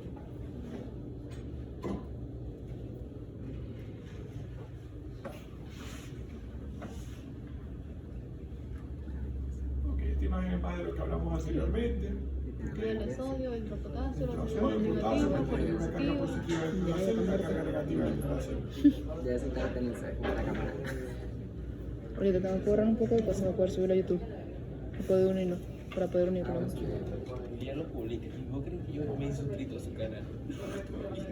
Suscríbanse, denle like. Ok, otro ejemplo de despolarización. Vuelvo y explico lo mismo. Por favor, que esta vaina no se nos olvide del examen. ¿Qué es despolarización? Ya dijimos que tengo un potencial de reposo de ¿cuánto? Menos 70. Este es el potencial de reposo. Yo necesito transmitir una información de una neurona a otra. Y por lo tanto, yo para poder hacer eso necesito despolarizar la célula o despertar esa célula para que me transmita información. ¿Qué hago? Yo vengo y abro a través de una proteína de membrana dependiente de voltaje. Como lo pueden ver acá, potencial de membrana dependiente de voltaje. Yo agarro y hago que dentro de esta célula entren cargas positivas, ya sea en forma de sodio, ¿ok? Principalmente en forma de sodio, que es lo que principalmente es el principal ion excitatorio, ¿ok? Porque es el de carga positiva que más entra a la célula. Yo meto cargas de sodio que son positivas dentro de la célula y logro llevar este potencial que viene de menos 70, llego aquí, lo subo, lo despolarizo y lo llevo a menos 50. Estoy produciendo un estímulo. Este estímulo está haciendo de que el potencial de membrana de reposo se despolarice y me llegue a menos 50. Eso por un tiempo determinado. La despolarización tiene un tiempo determinado. ¿Okay? Por lo tanto, llega un pico de menos 50. Inmediatamente cuando se produce la despolarización, se abren otros canales que hacen que salga sodio, que salga potasio. ¿Okay? Para que salgan esas cargas positivas que yo logré meter dentro de la célula y volverlo a llevar a un estado de repolarización. ¿Qué sucede en el paciente que convulsiona? El paciente, obviamente yo les hablo de cosas muy a grosso modo, ¿okay? Pero más o menos para que tengan una idea. El paciente que convulsiona tiene una estabilidad en la membrana, es una inestabilidad en la membrana. ¿Qué hace? Que hace que despolarice descontroladamente la célula y que sea más excitatorio y produzca una señalización errónea. ¿Okay? Que entre cargas positivas. Hay una despolarización descontrolada de la célula y por lo tanto, ¿cómo lo va a manifestar la persona en la célula del sistema nervioso central? Con movimientos, ¿okay? Con movimientos incontrolados, con convulsiones focalizadas o generalizadas, ¿okay? Pero si nos vamos a la raíz de todo, es esto, ¿okay? Hay una despolarización descontrolada. La despolarización tiene que tener una repolarización. Si no hay una repolarización adecuada, ¿okay? Pasa lo que pasa con las convulsiones. Hay una despolarización descontrolada que no repolariza y que hace que se excite más de lo que debe excitarse la célula. Y en este caso, cuando son células del sistema nervioso central, se pueden manifestar como convulsiones. ¿Sí? Yo les tiro mis ejemplos médicos ahí porque es lo que yo sé, pues, no sé mucho de animales. Pero más o menos sucede lo mismo. Y creo no, estoy seguro que en los animales sucede igual. ¿Okay? El perro que convulsiona sucede igual que como sucede en el humano. Ahora, cuando sucede todo lo contrario, yo agarro y logro abrir un canal en la membrana que me mete cargas negativas dentro de la célula, ese potencial de reposo que yo llevaba de menos 70, ¿okay?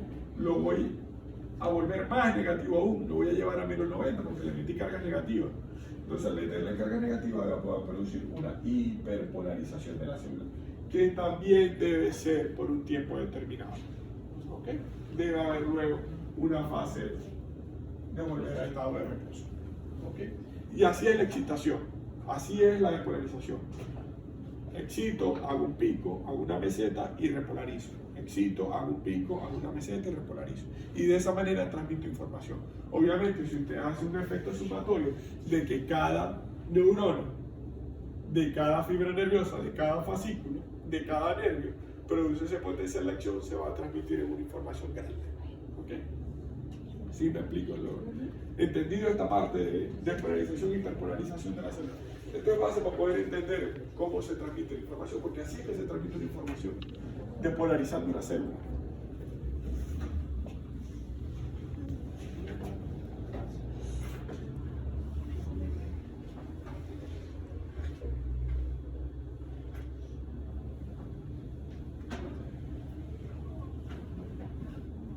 Además de la bomba sodio-potasio TPasa, también existen otras moléculas, otras proteínas transmembranas, ¿okay? Que también se encargan de transportar, en este caso, potasio dentro y fuera de la célula, que son los canales lentos de potasio, ¿okay? Y que estos sí van a funcionar de manera por gradiente.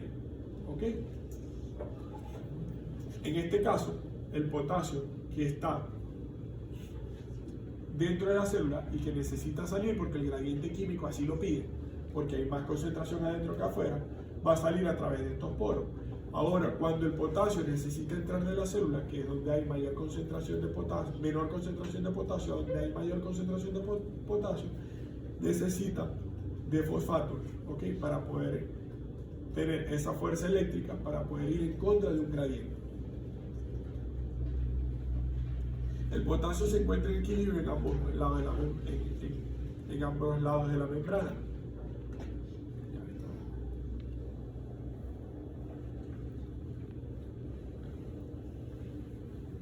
Recuerden que todo al final es mantener la homeostasis, ¿okay? Mantener las concentraciones de potasio en los límites normales entre las células y mantener las concentraciones de sodio normales fuera de la célula, porque son requisitos indispensables para la vida. Una imagen de la membrana plasmática con su diferencia de potencial. En este caso, la diferencia de potencial es de menos 60 milivoltios. ¿Okay? Por lo tanto, para poder despolarizar una célula, ustedes necesitan llevar esta carga positiva del exterior de la célula a través de esta membrana plasmática al interior de la célula. Mientras esto no ocurra, es lo que conocemos como un equilibrio, un potencial de equilibrio.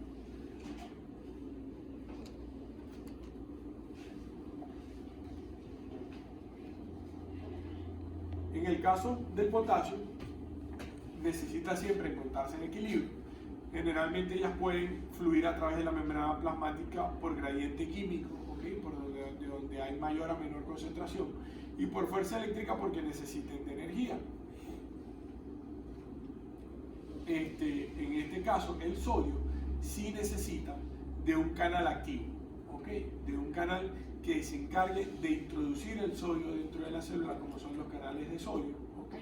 O como es la bomba sodio-potasio TPasa, y es la que va a tratar de mantener, como quien dice, en equilibrio, ¿okay? Las concentraciones de sodio dentro y fuera de la célula.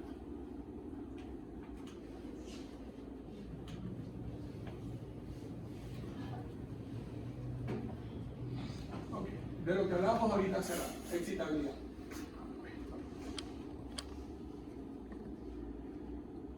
Ya faltan 2 minutos para las 4. ¿Seguimos o ustedes tienen algo que o tienen que retirarse? ¿Qué tanto falta?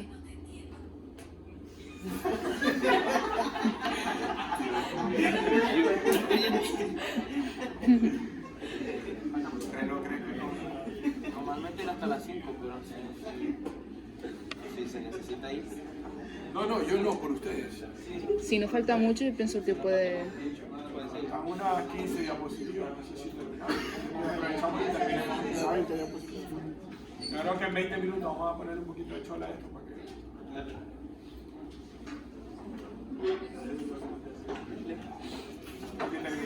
Si mañana llegamos y llenamos tu cosa. El tema de mañana es más corto. Este es el tema largo. El tema de mañana es un poco más corto. Esto ya lo hablamos anteriormente. ¿En qué consiste la excitabilidad? Una célula excitable es aquella que es capaz de cambiar su potencial de membrana en respuesta a un estímulo. O sea, cuando yo me pincho, ¿okay? Ese es el estímulo a una célula receptora, a una neurona receptora en la punta de mi dedo. ¿Qué hago cuando yo me pincho? Yo le cambio la conformación a esa célula es cambiada de cambiar su estimular ese potencial de membrana y hacer que cambie su potencial, o sea, hacer que cambie su conformación. Al yo hacer que cambie la conformación, excito esa célula y hago que transmita una información. ¿Sí me explico? En eso consiste la excitabilidad. Es una célula que es capaz de cambiar su potencial de membrana. ¿Qué es el potencial de membrana? El menos 70. Es una célula que es capaz de cambiar ese menos 70 a menos 50. ¿Ok? Y ese cambio ese cambio de menos 70 a menos 50 es a través de un estímulo. En este caso, si es un estímulo doloroso, porque me pinché, ¿ok? Esa célula va a cambiar su conformación, va a permitir un cambio, ¿ok? En el potencial de membrana, que va a hacer que la célula se excite y me transmita la información desde la punta del dedo donde me pinché hasta el cerebro, donde yo me hago consciente de que la vaina me duele. ¿Ok? Eso es la excitabilidad. ¿Ok? ¿Y cómo se transmite la información? A través de lo que conocemos como un potencial de acción. Como pueden ver en esta imagen, en el número 1, la neurona recibe un estímulo, en este caso la dendrita, que en este caso es presináptica. La dendrita, que dijimos que es la que se encarga de comunicarse con el medio externo de la neurona, okay, recibe un estímulo, en este caso es del sistema nervioso central, por ejemplo, para mover un músculo. Luego, en el número 2, como pueden ver aquí, pensaba que el puntero aquí se refleja.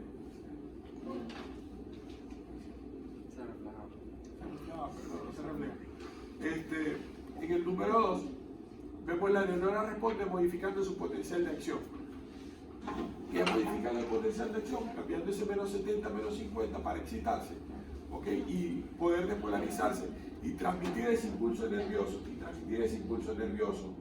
por todo el axón, que en este caso es la fibra muscular. Y recuerden que este axón, en conjunto con muchos axones, son muchas fibras, muchos fascículos, ¿okay? Va a formar lo que es el nervio y es lo que realmente va a llevar la información desde aquí donde percibir la información a través de todo el axón y poderla llevar a largas distancias.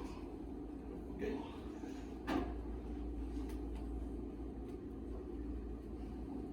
Aquí un ejemplo de la modificación del potencial de acción. Esto es una modificación del potencial de acción, que es breve pero de gran magnitud. ¿Por qué? Porque hay algo que más adelante vamos a hablar que se llama la ley del todo o nada. Las células cuando están en reposo, ellas tienen menos 70. Como por ejemplo lo tenemos aquí, está en menos 70. Cuando ellas cambian su conformación, ingresan cargas positivas, bajonazo. Meter cargas positivas dentro de la célula para poder cambiar ese estado de reposo de menos 70 a menos 50.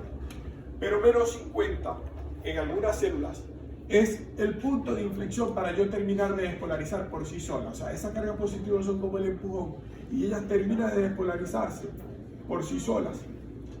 Ese nivel de descarga en este caso es menos 50. Cuando llega a menos 50, se termina de despolarizar por sí toda la célula y hace que el potencial de acción sea más elevado que esos menos 50.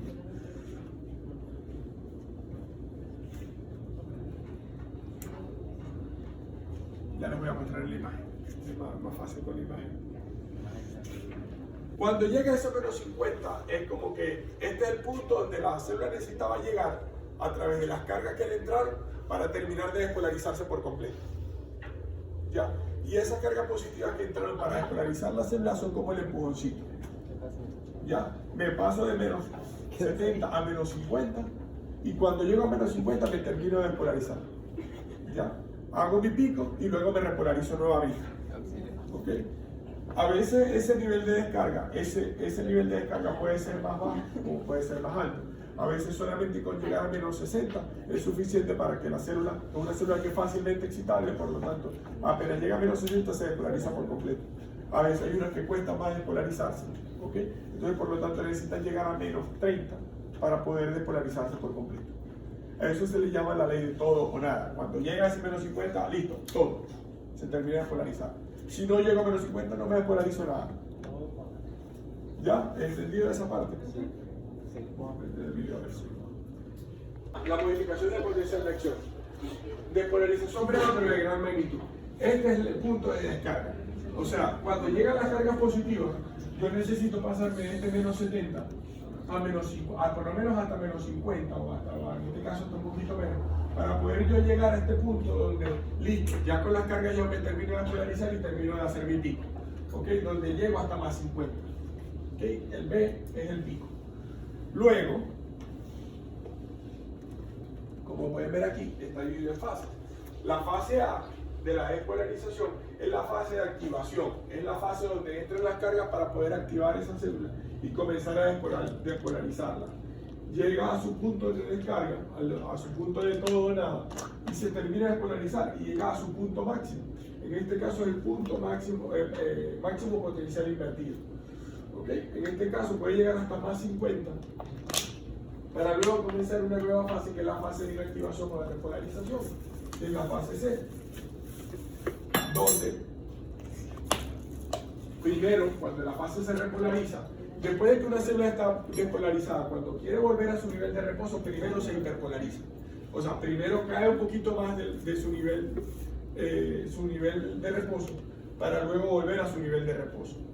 ¿Qué pasa? Que durante este periodo, que ya más adelante lo vamos a ver, donde el periodo de excitabilidad, o sea, esta fase y esta fase de hiperpolarización, la célula pasa a algo que se llama estado refractario. ¿Qué es refractario? Que nunca puede haber un potencial de acción sobre otro potencial de acción. Una célula que ya está despolarizada no se puede volver a despolarizar. Por lo tanto, mientras está en esta fase, ella está netamente hiperpolarizada y está refractaria. Por muchos estímulos que lleguen, ya ella no se vuelve a despolarizar hasta que no llegue a su nivel de reposo nuevamente. Para que una célula se despolarice, tiene que haberse acabado ese potencial de acción previo. ¿Ya? La célula queda en un estado refractario, como dormida, hasta que vuelva a su estado de reposo.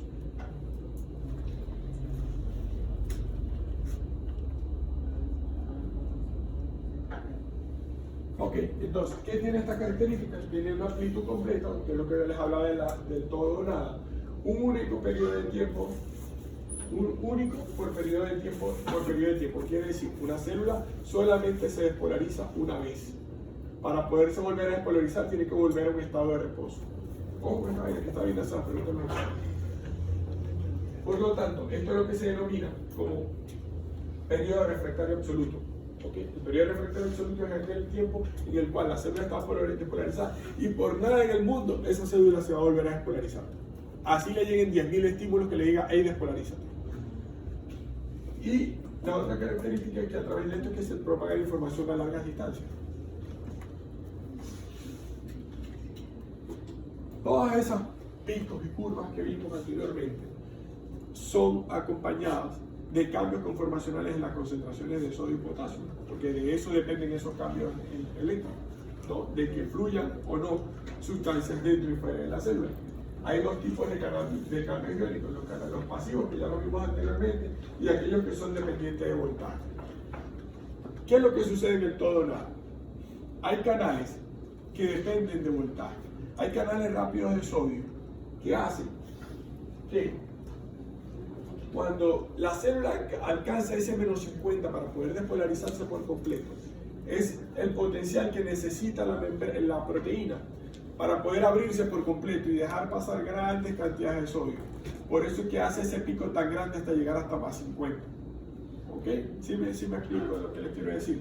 Hay apertura de canales que hacen que entren mayores cantidades de sodio y mayores cantidades de cargas positivas para que esa célula se despolarice por completo. Haga ese todo o nada, haga ese pico donde se fue la despolarización, porque entraron grandes cantidades a través de ese canal. Pero ese canal no se activa solo, ese canal tiene que llevar ese empujoncito. ¿Qué es ese empujoncito? Esa entrada de pequeñas cantidades de cargas. ¿Ya?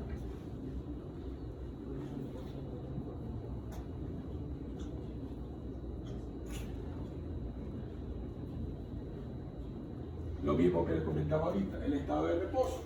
Ok, estamos en menos 70, necesita llegar, es este espacio que está acá, el nivel de descarga, que ok, aquí lo ven más adelante. Comienza, que es la fase A, la fase de activación, se abren los canales de sodio, ok, mientras se encuentran cerrados los canales de potasio, no salen cargas positivas, solamente entran cargas positivas, por lo tanto, este menos 70 pasa a menos 50. ¿Ya me explico?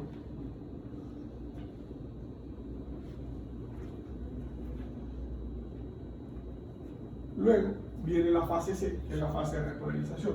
Se cierran los canales de sodio para que no entren más cargas positivas y se abren los canales de potasio para que saquen cargas positivas. Y vuelve otra vez de ese menos más 50 a su estado de reposo, que es menos 70. Pero antes de llegar a ese estado de reposo, llega una fase de hiperpolarización. Como lo pueden ver acá. Es un potencial hiperpolarizado. Quiere decir que salen más cargas positivas y esto se hiperpolariza, llega a menos 90. Y luego vuelve a menos 70, que es su estado basal, su estado de reposo. ¿Entendido hasta allí? Sí. Falta poco, falta poco. No, sí se puede, sí se puede. Ajá. Esto lo hablamos anteriormente.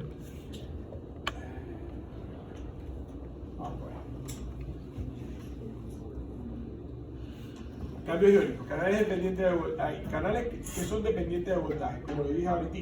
Hay canales que necesitan cambio de voltaje para poder activarse.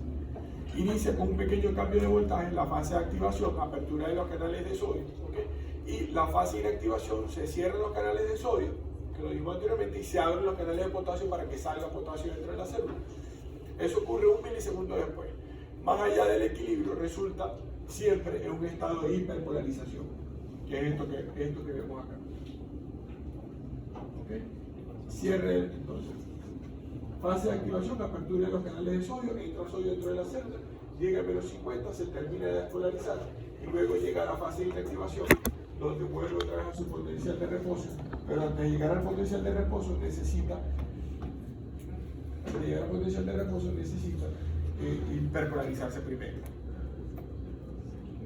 Ajá, a esto les hablaba. Esto es lo mismo, ¿ok?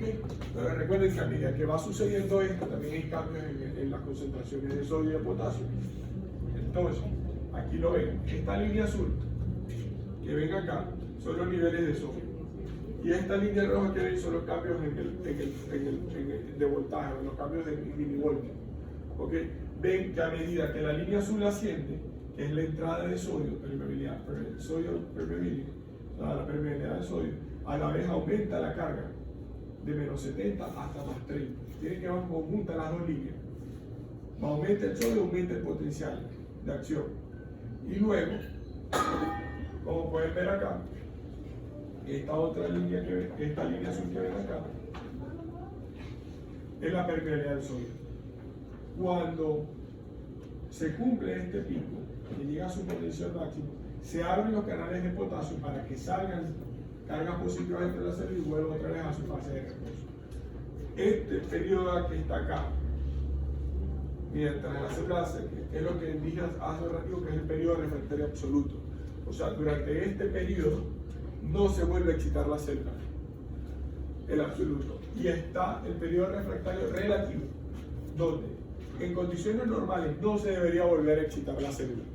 Pero como es relativo, pueden haber condiciones donde sí lo hagan. ¿Ok?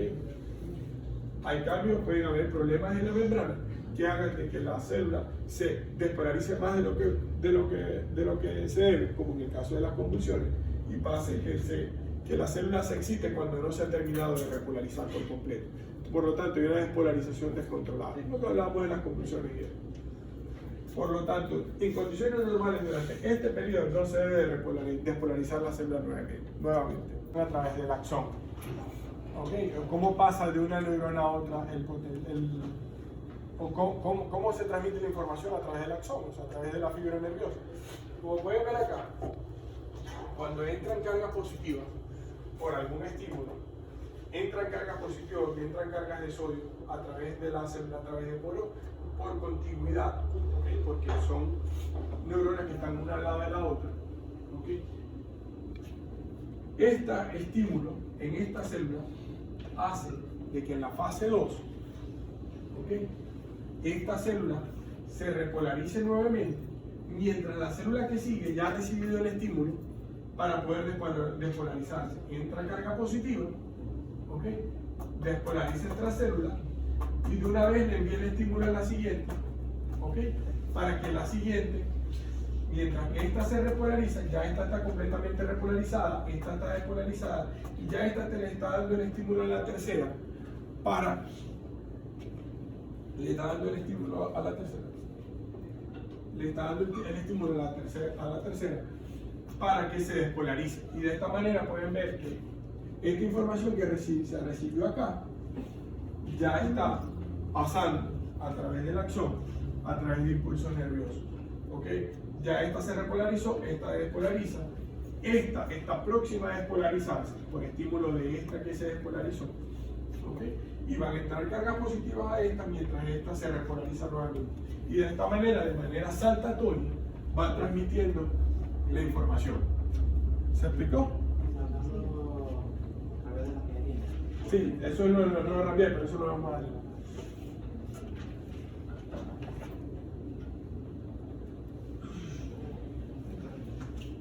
Entonces,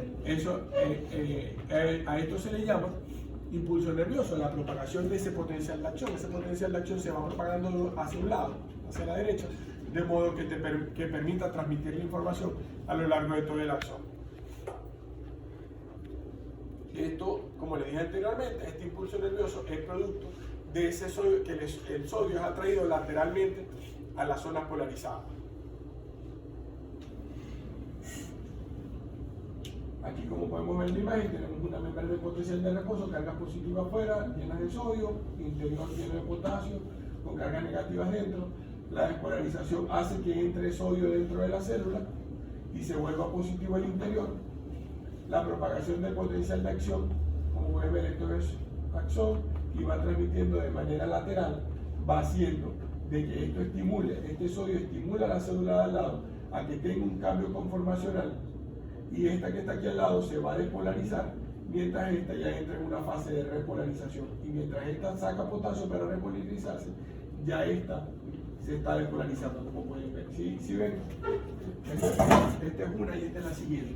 Y ahí vamos. ¿Sí entienden la imagen?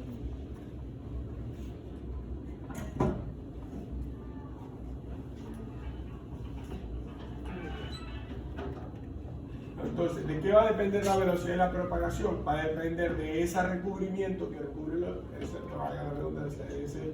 de esa cubierta que tienen los axones, que se llama mielina, que se llama la mielina. Esa mielina, esa capa de lípido y de glicoproteína que envuelve el axón, hace que se transporte, o sea, que la transmisión del impulso sea más rápida.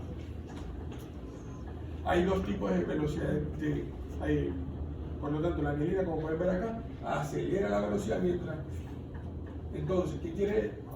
Organizar un poquito la idea. ¿Qué quiere decir?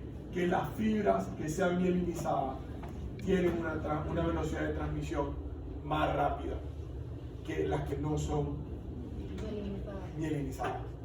Por ejemplo, las fibras alfa que transmiten el dolor, la fibra alfa de dolor rápido, son fibras altamente mielinizadas. Por lo tanto, la transmisión del impulso nervioso puede ser milisegundos. Ustedes se pinchan y de una vez se hacen conscientes, la transmisión es muy rápida, ¿ok? Pero hay fibras de transmisión de dolor no mielinizadas, como son las fibras del dolor neuropático, el dolor que le dan a los diabéticos, ¿ok? Que es transportada a través de fibras no mielinizadas. Por lo tanto, es un dolor lento, insidioso, es diferente. No sé, creo que ninguno aquí ha tenido un tipo de dolor eso, porque hay personas que sufren de lesión nerviosa, que tienen ese tipo de dolor tipo neuropático. Eso es un dolor lento que es transmitido por fibras que no son mielinizadas. Como un lumbago, pero depende del tipo de lumbago. Por ejemplo, esos lumbagos que son por compresión, De las verdes. por hernias discales, que terminan produciendo un dolor tipo insidioso, un dolor constante, sordo, que no alivia con analgésicos comunes. Eso es un dolor neuropático, porque es un dolor por lesión del nervio, más no por una injuria externa.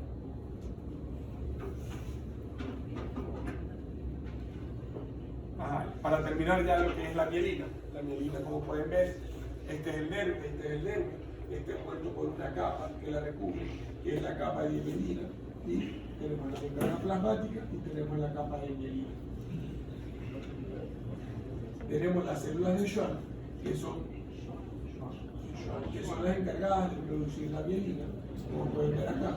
Ellas recubren, estas células de Schwann recubren la membrana plasmática y van creando la mielina hasta crear una muy buena capa de mielina para poder transmitir mejor el impulso nervioso. ¿Qué son los nodos de Rabier? La mielina no recubre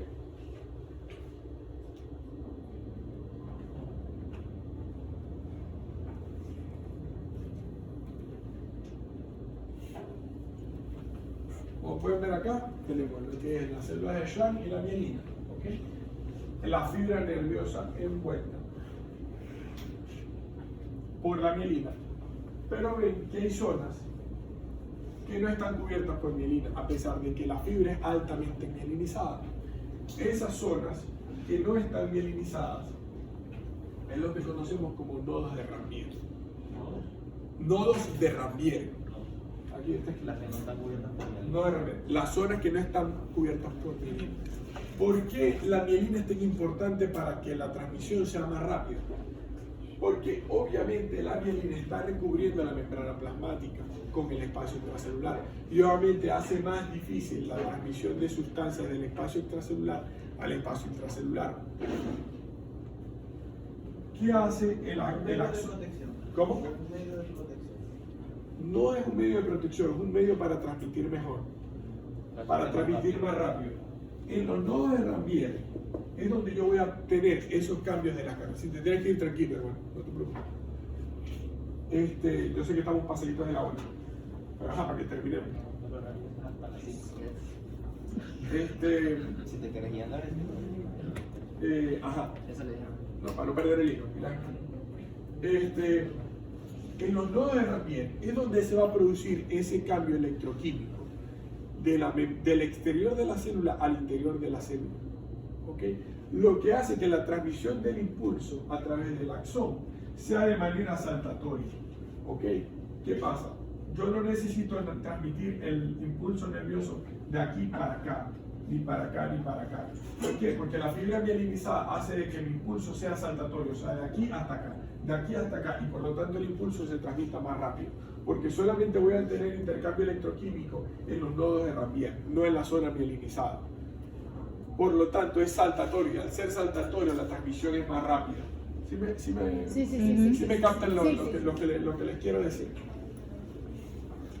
Creo que hay una imagen que explica.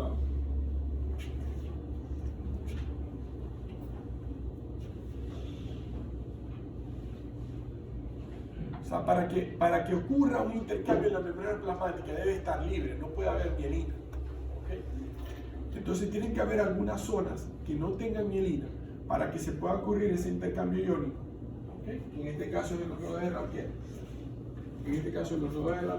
Para que se polarice la célula. Hace que la despolarización sea saltatoria, va de acá hasta acá y aquí transmite el impulso nervioso y va saltando y hace que la transmisión sea mucho más rápida.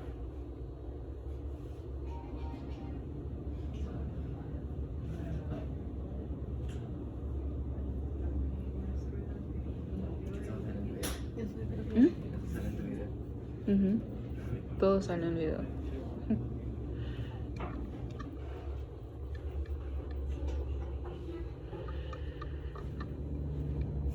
Esta imagen es lo que incluso es lo mismo que veíamos anteriormente, hace de que esto sea un efecto dominó.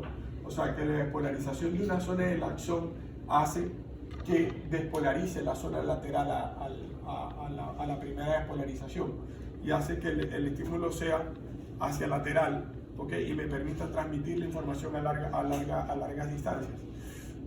Es un efecto, realmente es eso, un efecto dominó. Y creo que otra imagen que puedo explicarle.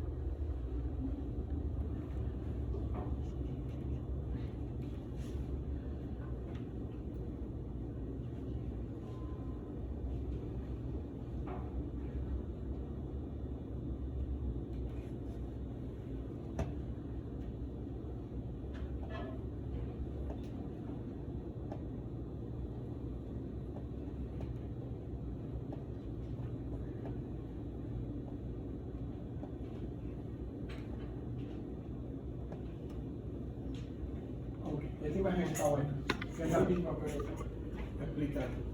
Tenemos el nodo de Ramier, aquí en mielina, aquí en mielina, aquí en mielina, aquí en mielina, aquí en mielina, aquí en mielina, pero estas zonas están desprovistas en mielina, por lo tanto estas son las zonas donde la membrana plasmática va a estar en contacto con el líquido extracelular.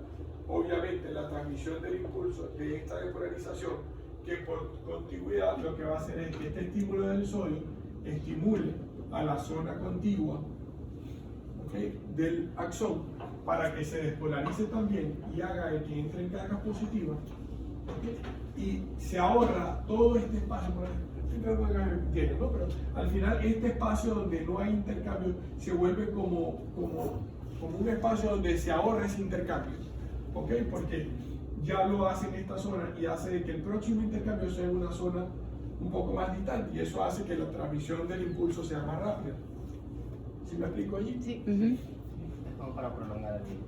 ¿Cómo? Es como para prolongarlo. No, para hacerlo más rápido. Para hacerlo más rápido. Es como va a ir O sea, en una para que el impulso carretera vaya más y hay rápido. peaje. No es lo mismo que yo camine así a que yo camine así. Y en la parte donde no hay peaje, bueno, Obviamente, hasta el si próximo yo peaje. salto, tengo el impulso nervioso, me salta todo, ok, me abarca más distancias, va a ser mucho más rápida la transmisión.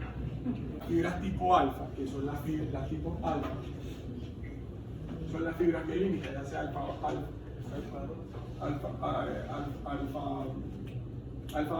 beta y alfa gamma. ¿Okay? Estas fibras que tienen funciones sensitivas y motoras, proprioceptivas, motoras, de tacto y de presión, cuando ustedes se tocan o si ustedes sienten tacto, sienten presión, ¿okay?, también lo perciben rápidamente. ¿Por qué? Porque estas son fibras mielínicas, donde su velocidad de propagación es rapidísima, es de 15 a 120 metros por segundo. ¿Okay? En todas estas fibras alfa que son mielínicas, ¿okay?, el dolor, la temperatura, la presión, ¿okay?, toda esta transmisión de este tipo de información es a través de fibras mielínicas. ¿Okay? Por lo tanto hace que la transmisión del impulso sea rápida. Las fibras beta, ubicadas en el sistema nervioso autónomo, las fibras simpáticas preganglionares, cuando vean el sistema nervioso autónomo van a entender esto. ¿Okay? Son de transmisión rápida, de 3 a 15 milisegundos. Ahora, las fibras tipo C, que son fibras amielínicas, ¿okay?, que son las que les dije que llevaba ese dolor neuropático, ese dolor lento, son fibras netamente amielínicas, por lo tanto la velocidad de transmisión es lenta, es 0.5 a 2 metros por segundo.